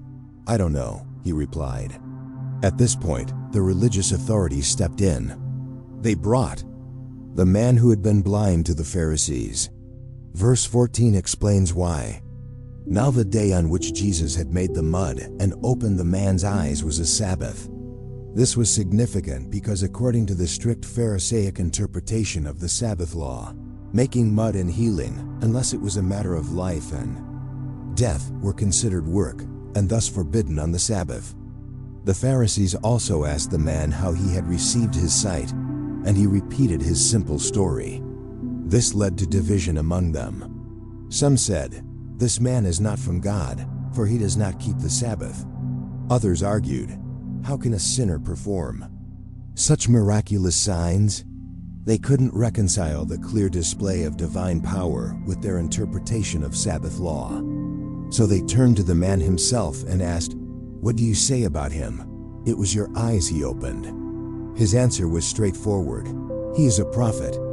But the Jews still did not believe that he had been blind and had received his sight. So they summoned the man's parents and asked, "Is this your son, the one you say was born blind? How is it that he can now see?" The parents were afraid. Verse 22 explains, his parents said this because they were afraid of the Jews, for the Jews had already decided that anyone who acknowledged Jesus as the Christ would be put out of the synagogue. Being expelled from the synagogue was a serious form of both social and religious excommunication. So the parents answered cautiously, "We know he is our son, and we know he was born blind, but how he can now see or who opened his eyes? We don't know. Ask him. He's of age. He will speak for himself." The authorities summoned the man a second time and demanded, "Give glory to God. We know this man is a sinner." The man replied with simple but powerful logic, "Whether he is a sinner or not, I do not know. One thing I do know, I was blind and now I see." They kept pressing him about how Jesus had opened his eyes. And the man, growing impatient, responded, "I have told you already, and you did not listen. Why do you want to hear it again? Do you also want to become his disciples?" That set them off. They insulted him. "You are this fellow's disciple. We are disciples of Moses. We know that God spoke to Moses. But as for this man, we don't even know where he comes from." The man's response was extraordinary. From someone likely with little formal education came a powerful theological defense. "Now that is remarkable. You don't know where he comes from. Yet he opened my eyes. We know that God does not listen to sinners. He listens to the godly person who does his will." Nobody has ever heard of opening the eyes of a man born blind. If this man were not from God, he could do nothing. Unable to refute his logic, the religious leaders resorted to intimidation. "You were steeped in sin at birth. How dare you lecture us?" And they threw him out. Jesus heard that they had thrown him out. And when he found the man, he asked, "Do you believe in the Son of Man?" "Who is he, sir? Tell me so that I may believe in him," the man replied. Jesus said, "You have now seen him. In fact, he is the one speaking with you." Then the man said, "Lord, I believe." And he worshiped Jesus. Jesus ended with a profound reflection. "For judgment I have come into this world, so that the blind will see, and those who see will become blind." Some Pharisees who were with him heard this and asked, "What are we blind to?" Jesus said, "If you were blind, you would not be guilty of sin. But now that you claim you can see, your guilt remains." This miracle revealed not only Jesus' power to heal physical blindness, but also to open spiritual eyes. The man progressed in his understanding of Jesus. He first called him the man called Jesus, then said he is a prophet. Later argued he is from God and ultimately worshipped him as Lord. Meanwhile, the religious leaders who claimed to clearly see spiritual truths remained blind to the truth standing right in front of them. The 27th miracle of Jesus is recorded in Luke 13:10-17. It's the story of a woman who had been bent over for 18 long years until an encounter with Jesus changed everything. On a Sabbath, Jesus was teaching in one of the synagogues. Jesus often taught in synagogues on the Sabbath, the sacred day of worship for the Jews. On this particular day, there was someone special in the congregation. A woman was there who had been crippled by a spirit for 18 years. She was bent over and could not straighten up at all.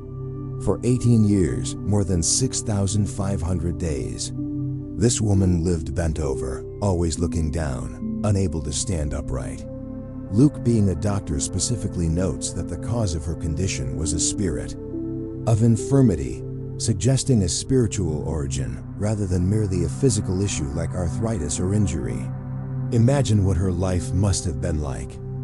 For 18 years, she couldn't look up at the sky, couldn't look people in the eye while speaking, couldn't lie down comfortably, couldn't perform basic tasks that required standing up straight. That constant downward gaze likely affected even her mood and outlook on life. When Jesus saw her, he called her forward and said to her, "Woman, you are set free from your infirmity." Jesus took the initiative. The woman didn't ask for help, didn't cry out for attention like so many others.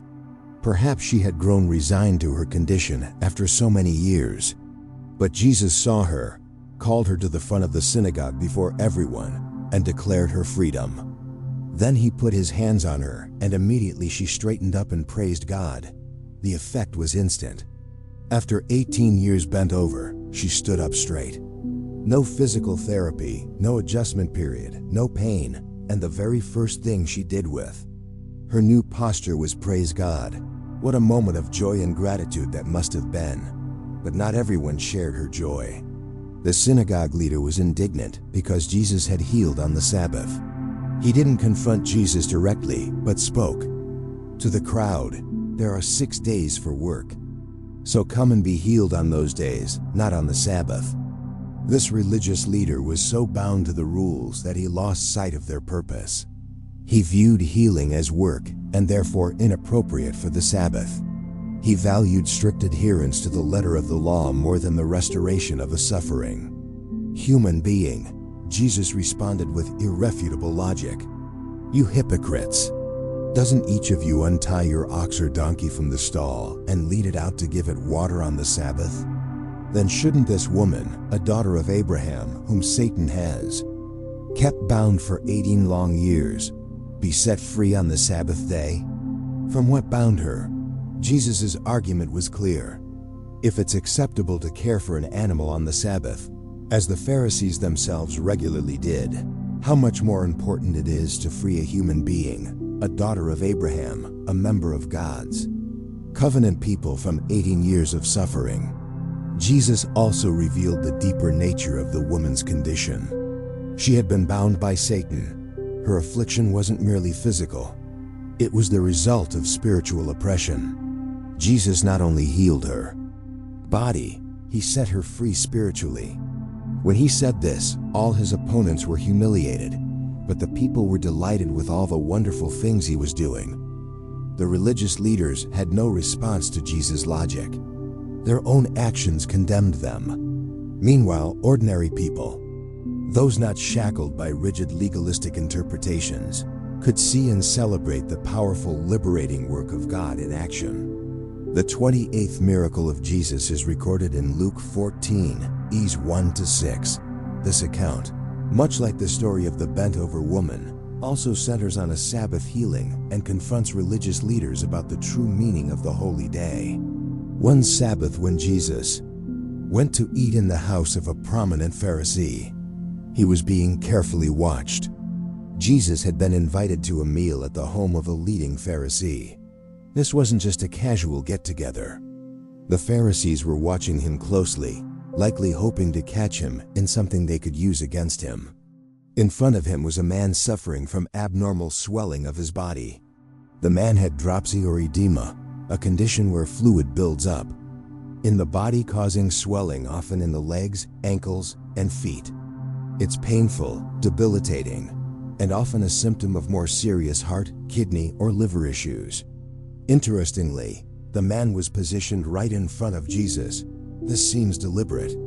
Perhaps the Pharisees had placed him there as a test to see if Jesus would once again heal on the Sabbath. Jesus asked the Pharisees and experts in the law, "Is it lawful to heal on the Sabbath or not?" Jesus, knowing their thoughts, went straight to the heart of the issue. He raised the question himself before even healing the man. But they remained silent. He didn't want to commit.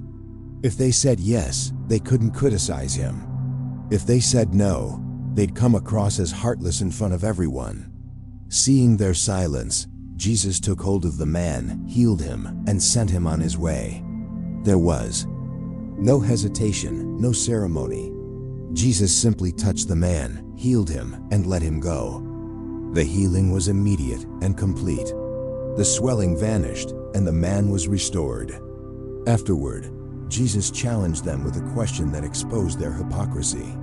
If one of you has a child or an ox that falls into a well on the Sabbath, will you not immediately pull it out? This was similar to what he'd said about the woman with the bent back. The point was obvious. They themselves would break Sabbath norms in emergencies involving loved ones or even animals, and they had nothing to say. Once again, the Pharisees were speechless. Jesus' logic was airtight. Human well-being should always take precedence. The 29th miracle is one of the most dramatic and powerful in all of Jesus' ministry. Found in John 11, E's 1-44, it tells the extraordinary story of the raising of Lazarus. Now a man named Lazarus was sick. He was from Bethany, the village of Mary and her sister Martha.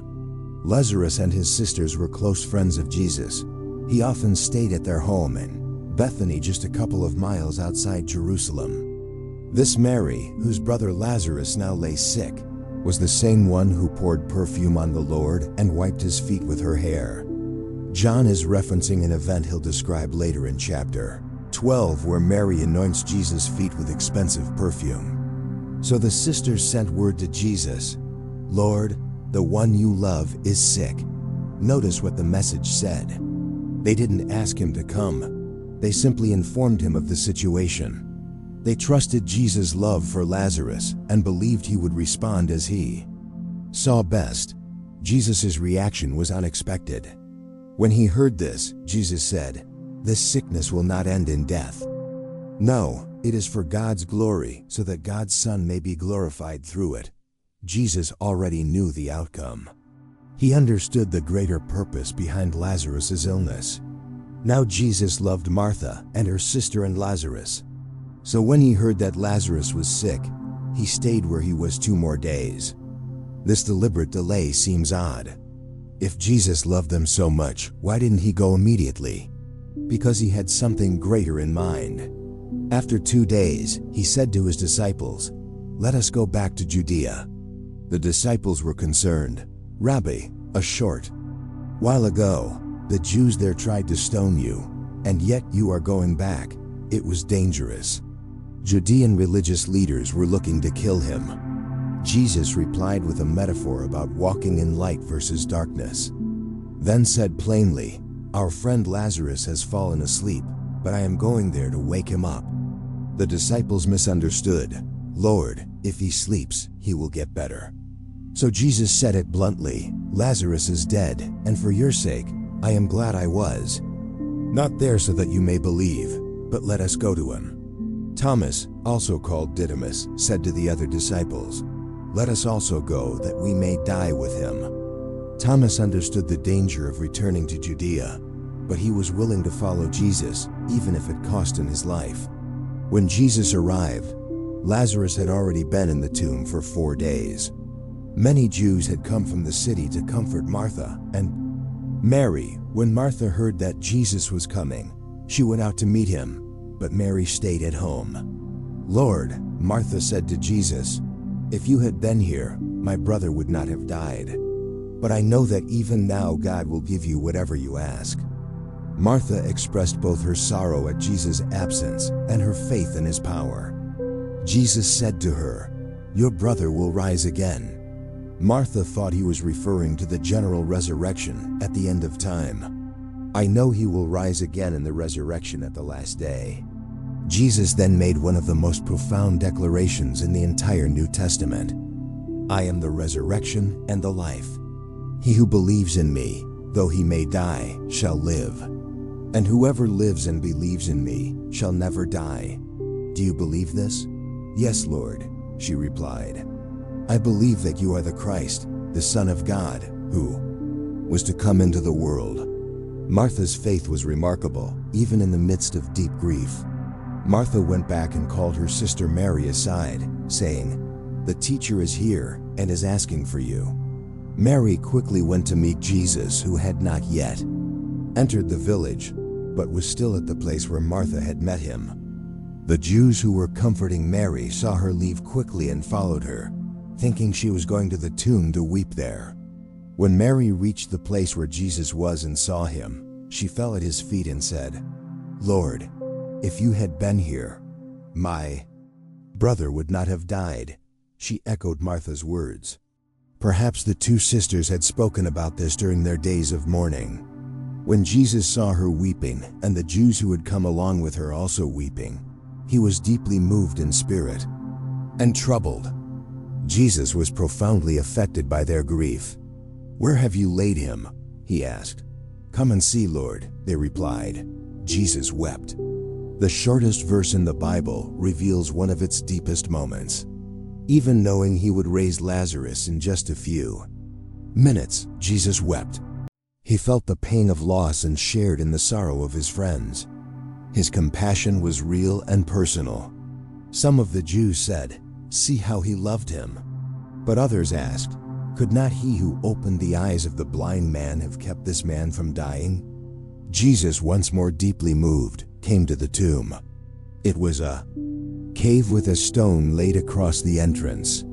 "Take away the stone," he said. Martha, ever the practical one, warned, "But Lord, by this time there is a bad odor, for he has been there 4 days." In that culture, without modern embalming, decomposition would have already progressed significantly. Jesus said, "Did I not tell you that if you believe, you will see the glory of God?" So they took away the stone. Then Jesus looked up and said, "Father, I thank you that you have heard me. I knew that you always hear me, but I said this for the benefit of the people standing here, that they may believe that you sent me." This prayer shows Jesus' constant communion with the Father and his desire for others to believe. Then Jesus called in a loud voice, "Lazarus, come out." Imagine the tense silence, all eyes fixed on the dark entrance of the tomb. And then the dead man came out, his hands and feet wrapped with strips of linen and a cloth around his face. Lazarus walked out, still bound in his grave clothes. There was no doubt he had truly been dead. The linen wrappings, the stench of decay, the 4 days in the tomb, all confirmed this was a genuine resurrection miracle, not a recovery from a coma or fainting spell. "Take off the grave clothes and let him go," Jesus commanded. What an extraordinary moment it must have been. Sorrow turned into unbelievable joy, tears into laughter, mourning into celebration. The miracle had a profound impact. Many of the Jews who had come to visit Mary and had seen what Jesus did believed in him. But others went to tell the Pharisees, which accelerated the religious leaders' plans to kill Jesus. Ironically, by giving life to Lazarus, Jesus sealed his own death sentence. The 30th miracle of Jesus is recorded in Luke 17 to 119. It's a story that not only showcases Jesus' healing power, but also delivers a deep lesson on gratitude. Now on his way to Jerusalem, Jesus traveled along the border between Samaria and Galilee. Jesus was headed to Jerusalem where he would face crucifixion. This border region was culturally significant. Jews and Samaritans typically avoided each other due to long-standing religious and ethnic tensions. As he entered a village, 10 men with leprosy met him. They stood in a distance. Leprosy, a term that likely covered a range of skin diseases, not just modern-day Hansen's disease, made a person unclean under Jewish law. Lepers were forced to live outside the community and maintain distance from healthy people. These 10 men were united by shared suffering. Under normal circumstances, Jews and Samaritans wouldn't associate, but their disease had broken down social barriers. Pain and isolation had created a small suffering community. From afar, they raised their voices and called out, "Jesus, Master, have mercy on us." They recognized Jesus and believed he could help. Calling him Master showed respect for his authority. When he saw them, he said, "Go, show yourselves to the priests." This command aligned with the law of Moses. In Leviticus 14, the law required a healed leper to present himself to the priest, who would examine him and confirm his cleansing, allowing reintegration into society. Interestingly, Jesus didn't say, "You are healed." nor did he touch them as he had done with other lepers earlier in his ministry. Instead, he simply told them to act as if they were already healed, even though there was no visible evidence yet. And it happened that as they went, they were cleansed. The healing happened along the way, not instantly, not in the place where they encountered Jesus. It was a reward for their obedience and faith. They began walking toward the priests while still sick, believing that Jesus could heal them on the way. Picture the scene. As they walked, one of them may have noticed the spots disappearing, dead skin falling away, sensation returning to numb limbs, and then shouts of joy as each one realized they had been completely healed. One of them, when he saw that he was healed, came back praising God in a loud voice. He threw himself at Jesus' feet and thanked him, and he was a Samaritan. Out of the 10 healed men, only one came back to express gratitude. And that one was a Samaritan, regarded as heretical and inferior by the Jews. The least expected was the only one to show thankfulness. Jesus asked, "Were not all 10 cleansed? Where are the other 9? Was no one found to return and give praise to God except this foreigner?"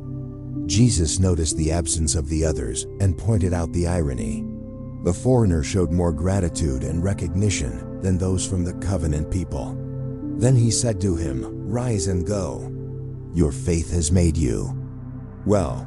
The Samaritan received more than just physical healing.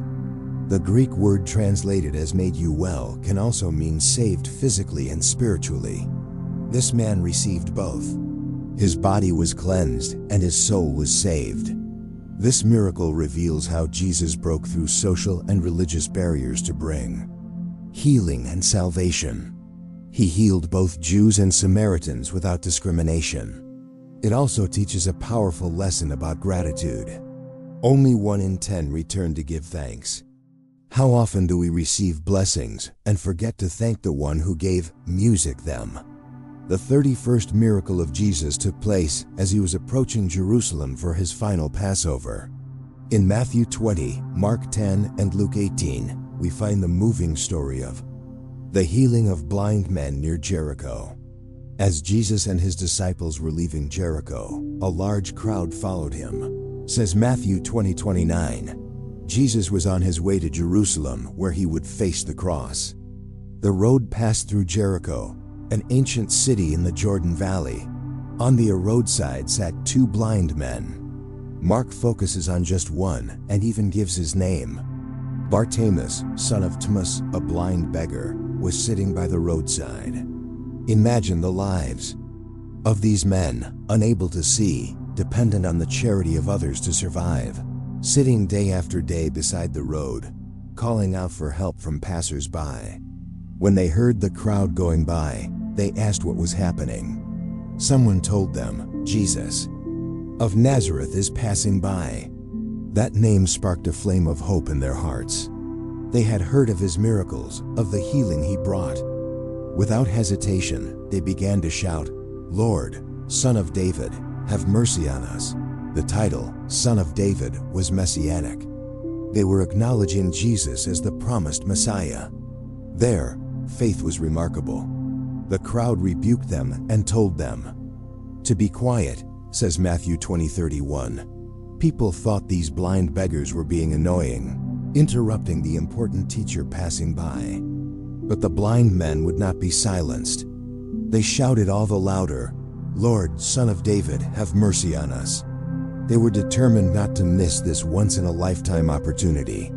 Even when others tried to shut them down, they cried out even louder. Luke 18:40 says, Jesus stopped and ordered that the man be brought to him. Their persistence caught Jesus' attention. He stopped his journey to answer the desperate call of men whom society had overlooked. When the blind men were brought before him, Jesus asked a simple and direct question. "What do you want me to do for you?" He wanted to hear it from them, to give them the opportunity to express their faith in a specific way. "Lord, we want our eyes to be opened," they replied, a clear, direct request. They knew exactly what they wanted, and they believed Jesus could do it. Jesus had compassion on them and touched their eyes. Immediately they received their sight and followed him. The healing was instant and complete. One moment they were in total darkness. The next they could see everything: colors, shapes, faces. The blue sky, green trees, and the face of their Savior. Their response to being healed was powerful. They followed Jesus. They didn't just say thank you and go their own way. In gratitude, they became his followers, joining the crowd on the road to Jerusalem. Luke adds a beautiful detail. He received his sight and followed Jesus, glorifying God. When all the people saw it, they also praised God. This man's public testimony inspired many others to worship and glorify God as well. The 32nd miracle of Jesus is unlike any other. In Matthew 21 and Mark 11, we find the only destructive miracle recorded in the Gospels. Early in the morning, as he was on his way back to the city, Jesus was hungry. SOYS Matthew 21:18. It was the beginning of his final week before the crucifixion. Jesus had spent the night in Bethany, a small village near Jerusalem, and was returning to the city. Seeing a fig tree by the road, he went up to it, but found nothing on it except leaves. Matthew 21:19 continues, was it fig season? Mark 11:13 says, it was not the season for figs.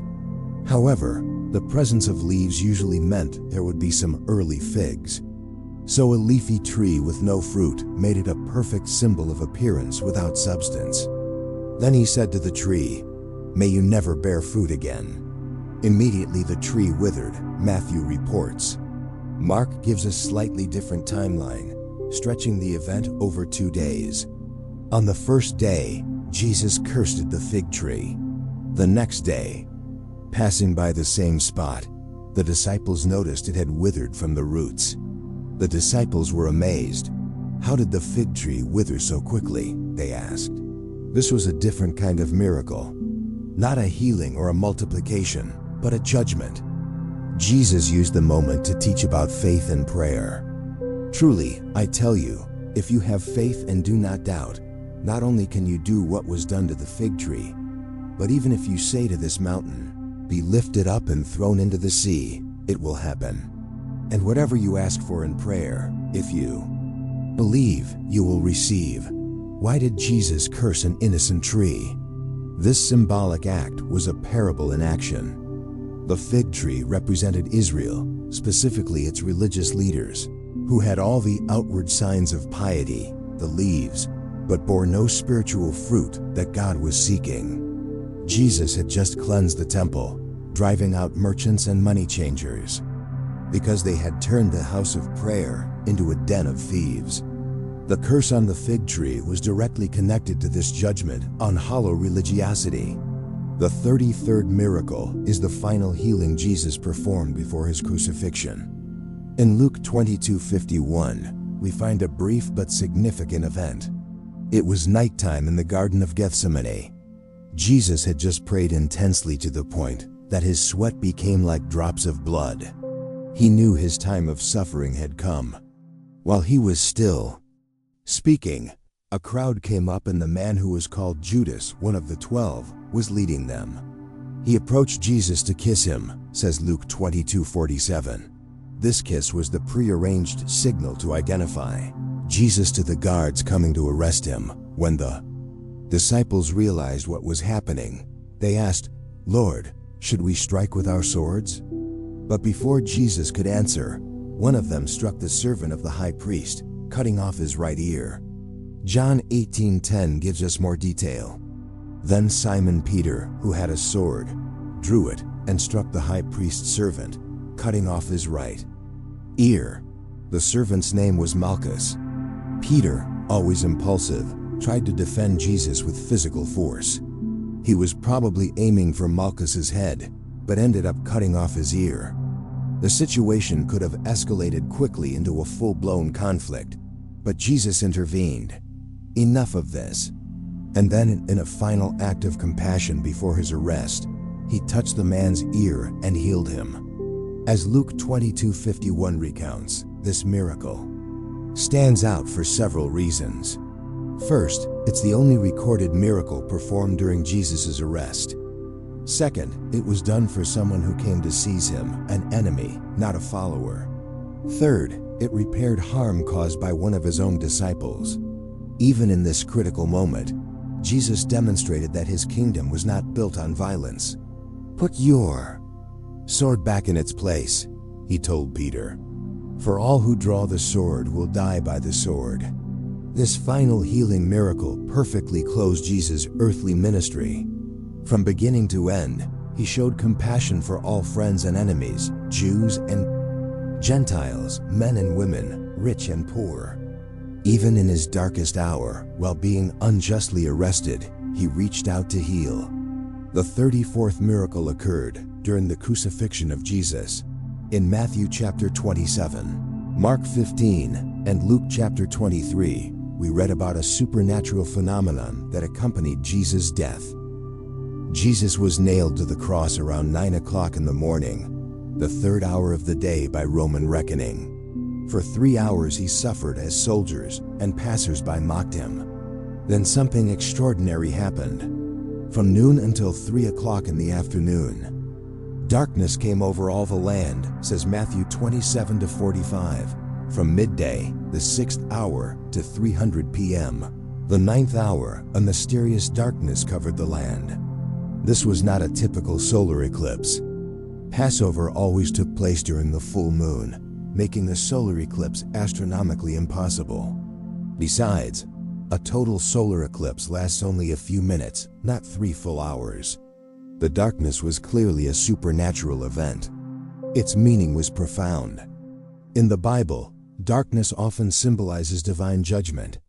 During the 9th plague in Egypt, darkness covered the land for 3 days. Now as Jesus bore the sin of the world, a similar darkness fell upon the earth. During those 3 hours, Jesus experienced divine abandonment. Around 300 p.m., he cried out in a loud voice, "Eli, Eli, lama sabachthani," which means, my God, why have you forsaken me?" Jesus was quoting Psalm 22, a messianic psalm that vividly describes the Messiah's suffering. Soon after this cry, Jesus gave up his spirit. At the moment of his death, the darkness must have lifted, as the gospel accounts describe events people witnessed right afterward. The impact of this miracle was powerful. Luke 23 hours 47 minutes and 48 seconds says, "The centurion, seeing what had happened, praised God and said, 'Surely this was a righteous man.' When all the people who had gathered to witness this sight saw what took place, they beat their breasts and went away." The Roman centurion, likely a man who had overseen many executions, recognized that this one was different. Matthew records his words as truly this was the Son of God. The supernatural darkness, along with other signs surrounding Jesus' death, convinced even this Roman soldier of Jesus' divine identity. The 35th miracle happened at the exact moment of Jesus' death. In Matthew chapter 27, Mark 15, and Luke chapter 23, we read about the supernatural tearing of the temple veil. "And when Jesus had cried out again in a loud voice, he gave up his spirit," says Matthew 27-50. At the exact moment of Jesus' death, something astonishing occurred in the temple in Jerusalem, about a kilometer from Golgotha. At that moment, the curtain of the temple was torn in two from top to bottom. Matthew 27-51 continues, "The temple veil was a massive thick curtain that separated the holy place from the most holy place, the innermost part of the temple where God's presence symbolically dwelled. This veil was no ordinary curtain. According to the Jewish historian Josephus, the veil in Herod's temple was approximately 60 feet high, 30 feet wide, and as thick as the palm of a hand. It was made of fine fabric and richly embroidered. According to Jewish tradition, it was so heavy that it required 300 priests to handle it. The miracle was not just that this massive veil was torn, but the way in which it happened from top to bottom. It wasn't torn horizontally as would be expected if humans had done it. It was ripped vertically starting at the top, indicating a divine, 'cause not a human one. The temple veil held profound meaning in the Jewish religious system. It symbolized the separation between God and humanity because of sin.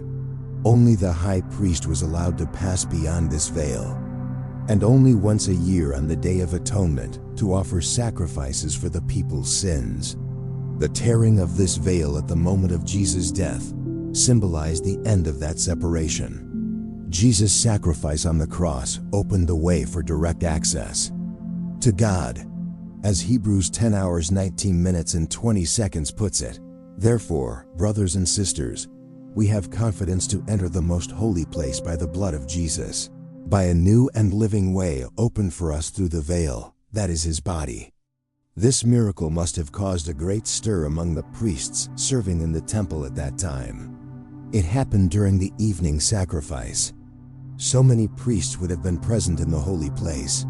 Imagine their shock as they witnessed the sacred veil tear apart before their very eyes without explanation. The 36th miracle also occurred at the moment of Jesus' death. In Matthew 27:51-53, we find a striking account of supernatural events. Matthew tells us that at the moment of Jesus' death, in addition to the temple veil being torn, the earth shook, the rock split, and the tombs broke open.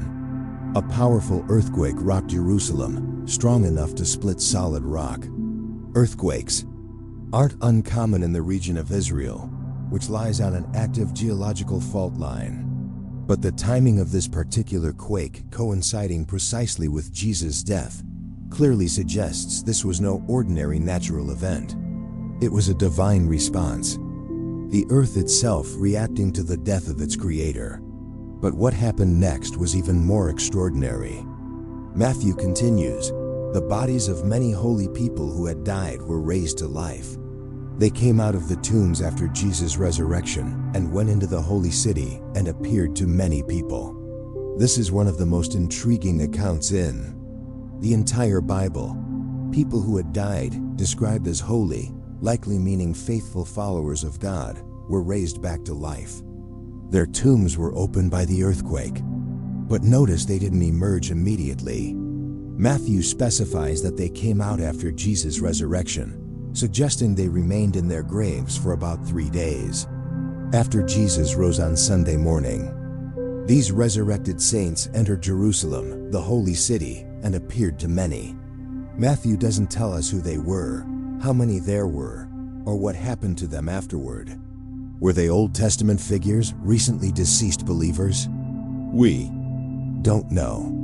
We also don't know whether they received glorified resurrection bodies like Jesus, or if they were temporarily brought back to life as Lazarus was only to die again later. Scripture doesn't give those details. What we do know is that this extraordinary event served as a powerful testimony in Jerusalem. Imagine the impact of deceased relatives and friends suddenly reappearing to testify about Jesus' death and resurrection. This miracle, along with the other signs surrounding the crucifixion, convinced many that Jesus was not an ordinary criminal, but truly the Son of God. It's significant that this miracle connected Jesus' death to the resurrection of faithful believers. It was a visible sign of what Jesus' death accomplished: victory over the grave for all who believe in him. As Paul would later write, Christ has indeed been raised from the dead, the first fruits of those who have fallen asleep. The resurrection of these saints was a glimpse of the final resurrection that all believers will experience when Christ returns. It was a powerful preview of Jesus' promise: I am the resurrection and the life. The one who believes in me will live even though they die. The 37th miracle is the most important of all: the resurrection of Jesus from the dead. This event, recorded in all 4 Gospels, is the cornerstone of the Christian faith and the ultimate validation of everything Jesus taught and did. After his crucifixion on Friday, Jesus' body was quickly laid in a new tomb belonging to Joseph of Arimathea. A large stone was rolled in front of the entrance, and guards were stationed there by order of Pontius Pilate, at the request of the Jewish leaders who feared that Jesus' disciples might try to steal the body. Very early on the first day of the week, just after sunrise, the women went to the tomb. Says Mark 16:2.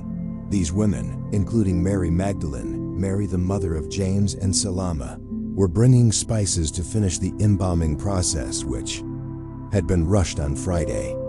On the way, they wondered, who will roll the stone away from the entrance of the tomb for us?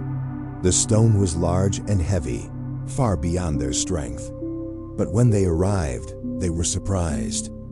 When they looked up, they saw that the stone, which was very large, had been rolled away. Matthew 28:204 explains what had happened. There was a violent earthquake. For an angel of the Lord came down from heaven, and going to the tomb, rolled back the stone and sat on it. His appearance was like lightning, and his clothes were white as snow. The guards were so afraid of him that they shook and became like dead men. When the women entered the tomb, they did not find Jesus' body. Instead, they saw a young man dressed in a white robe sitting on the right side, an angel. He told them, "Do not be afraid. You are looking for Jesus the Nazarene who was crucified. He has risen. He is not here. See the place where they laid him." The angel then instructed the women to go and tell the disciples and Peter that Jesus had risen and would meet them in Galilee. The women left trembling and bewildered, but also filled with great joy. What followed was a series of appearances by the risen Jesus, beginning with Mary Magdalene. John 2011:18 describes how Mary was weeping outside the tomb when Jesus appeared to her. At first, she didn't recognize him, thinking he was the gardener. But when he said her name, Mary, she immediately recognized his voice and exclaimed, "Rabboni," which means teacher. Later that same day, Jesus appeared to two disciples on the road to Emmaus, Luke 24:13-35, and then to the disciples gathered in Jerusalem, except for Thomas, John 20:19-23. A week later he appeared again, this time with Thomas present. John 20:24-29. Paul summarizes the post-resurrection appearances in 1 Corinthians 15:3-8. Christ died for our sins according to the Scriptures, was buried, and rose again. On the third day, according to the Scriptures, he appeared to Peter, then to the 12. After that, he appeared to more than 500 brothers at once, most of whom are still living, though some have fallen asleep. Then he appeared to James, then to all the apostles, and last of all, he appeared to me also. The resurrection was not like the resuscitation of Lazarus. Jesus didn't simply return to natural life only to die again later. He rose with a glorified body, a real physical body, but transformed. He could eat and drink, and people could touch him. Luke 24 hours 36 minutes and 43 seconds. But he could also appear and disappear at will and pass through locked doors. John 20:19. The 38th and final miracle recorded in the Gospels happened after Jesus' resurrection. In John 21:11-14, we read about a special encounter between Jesus and 7 of his disciples by the Sea of Galilee.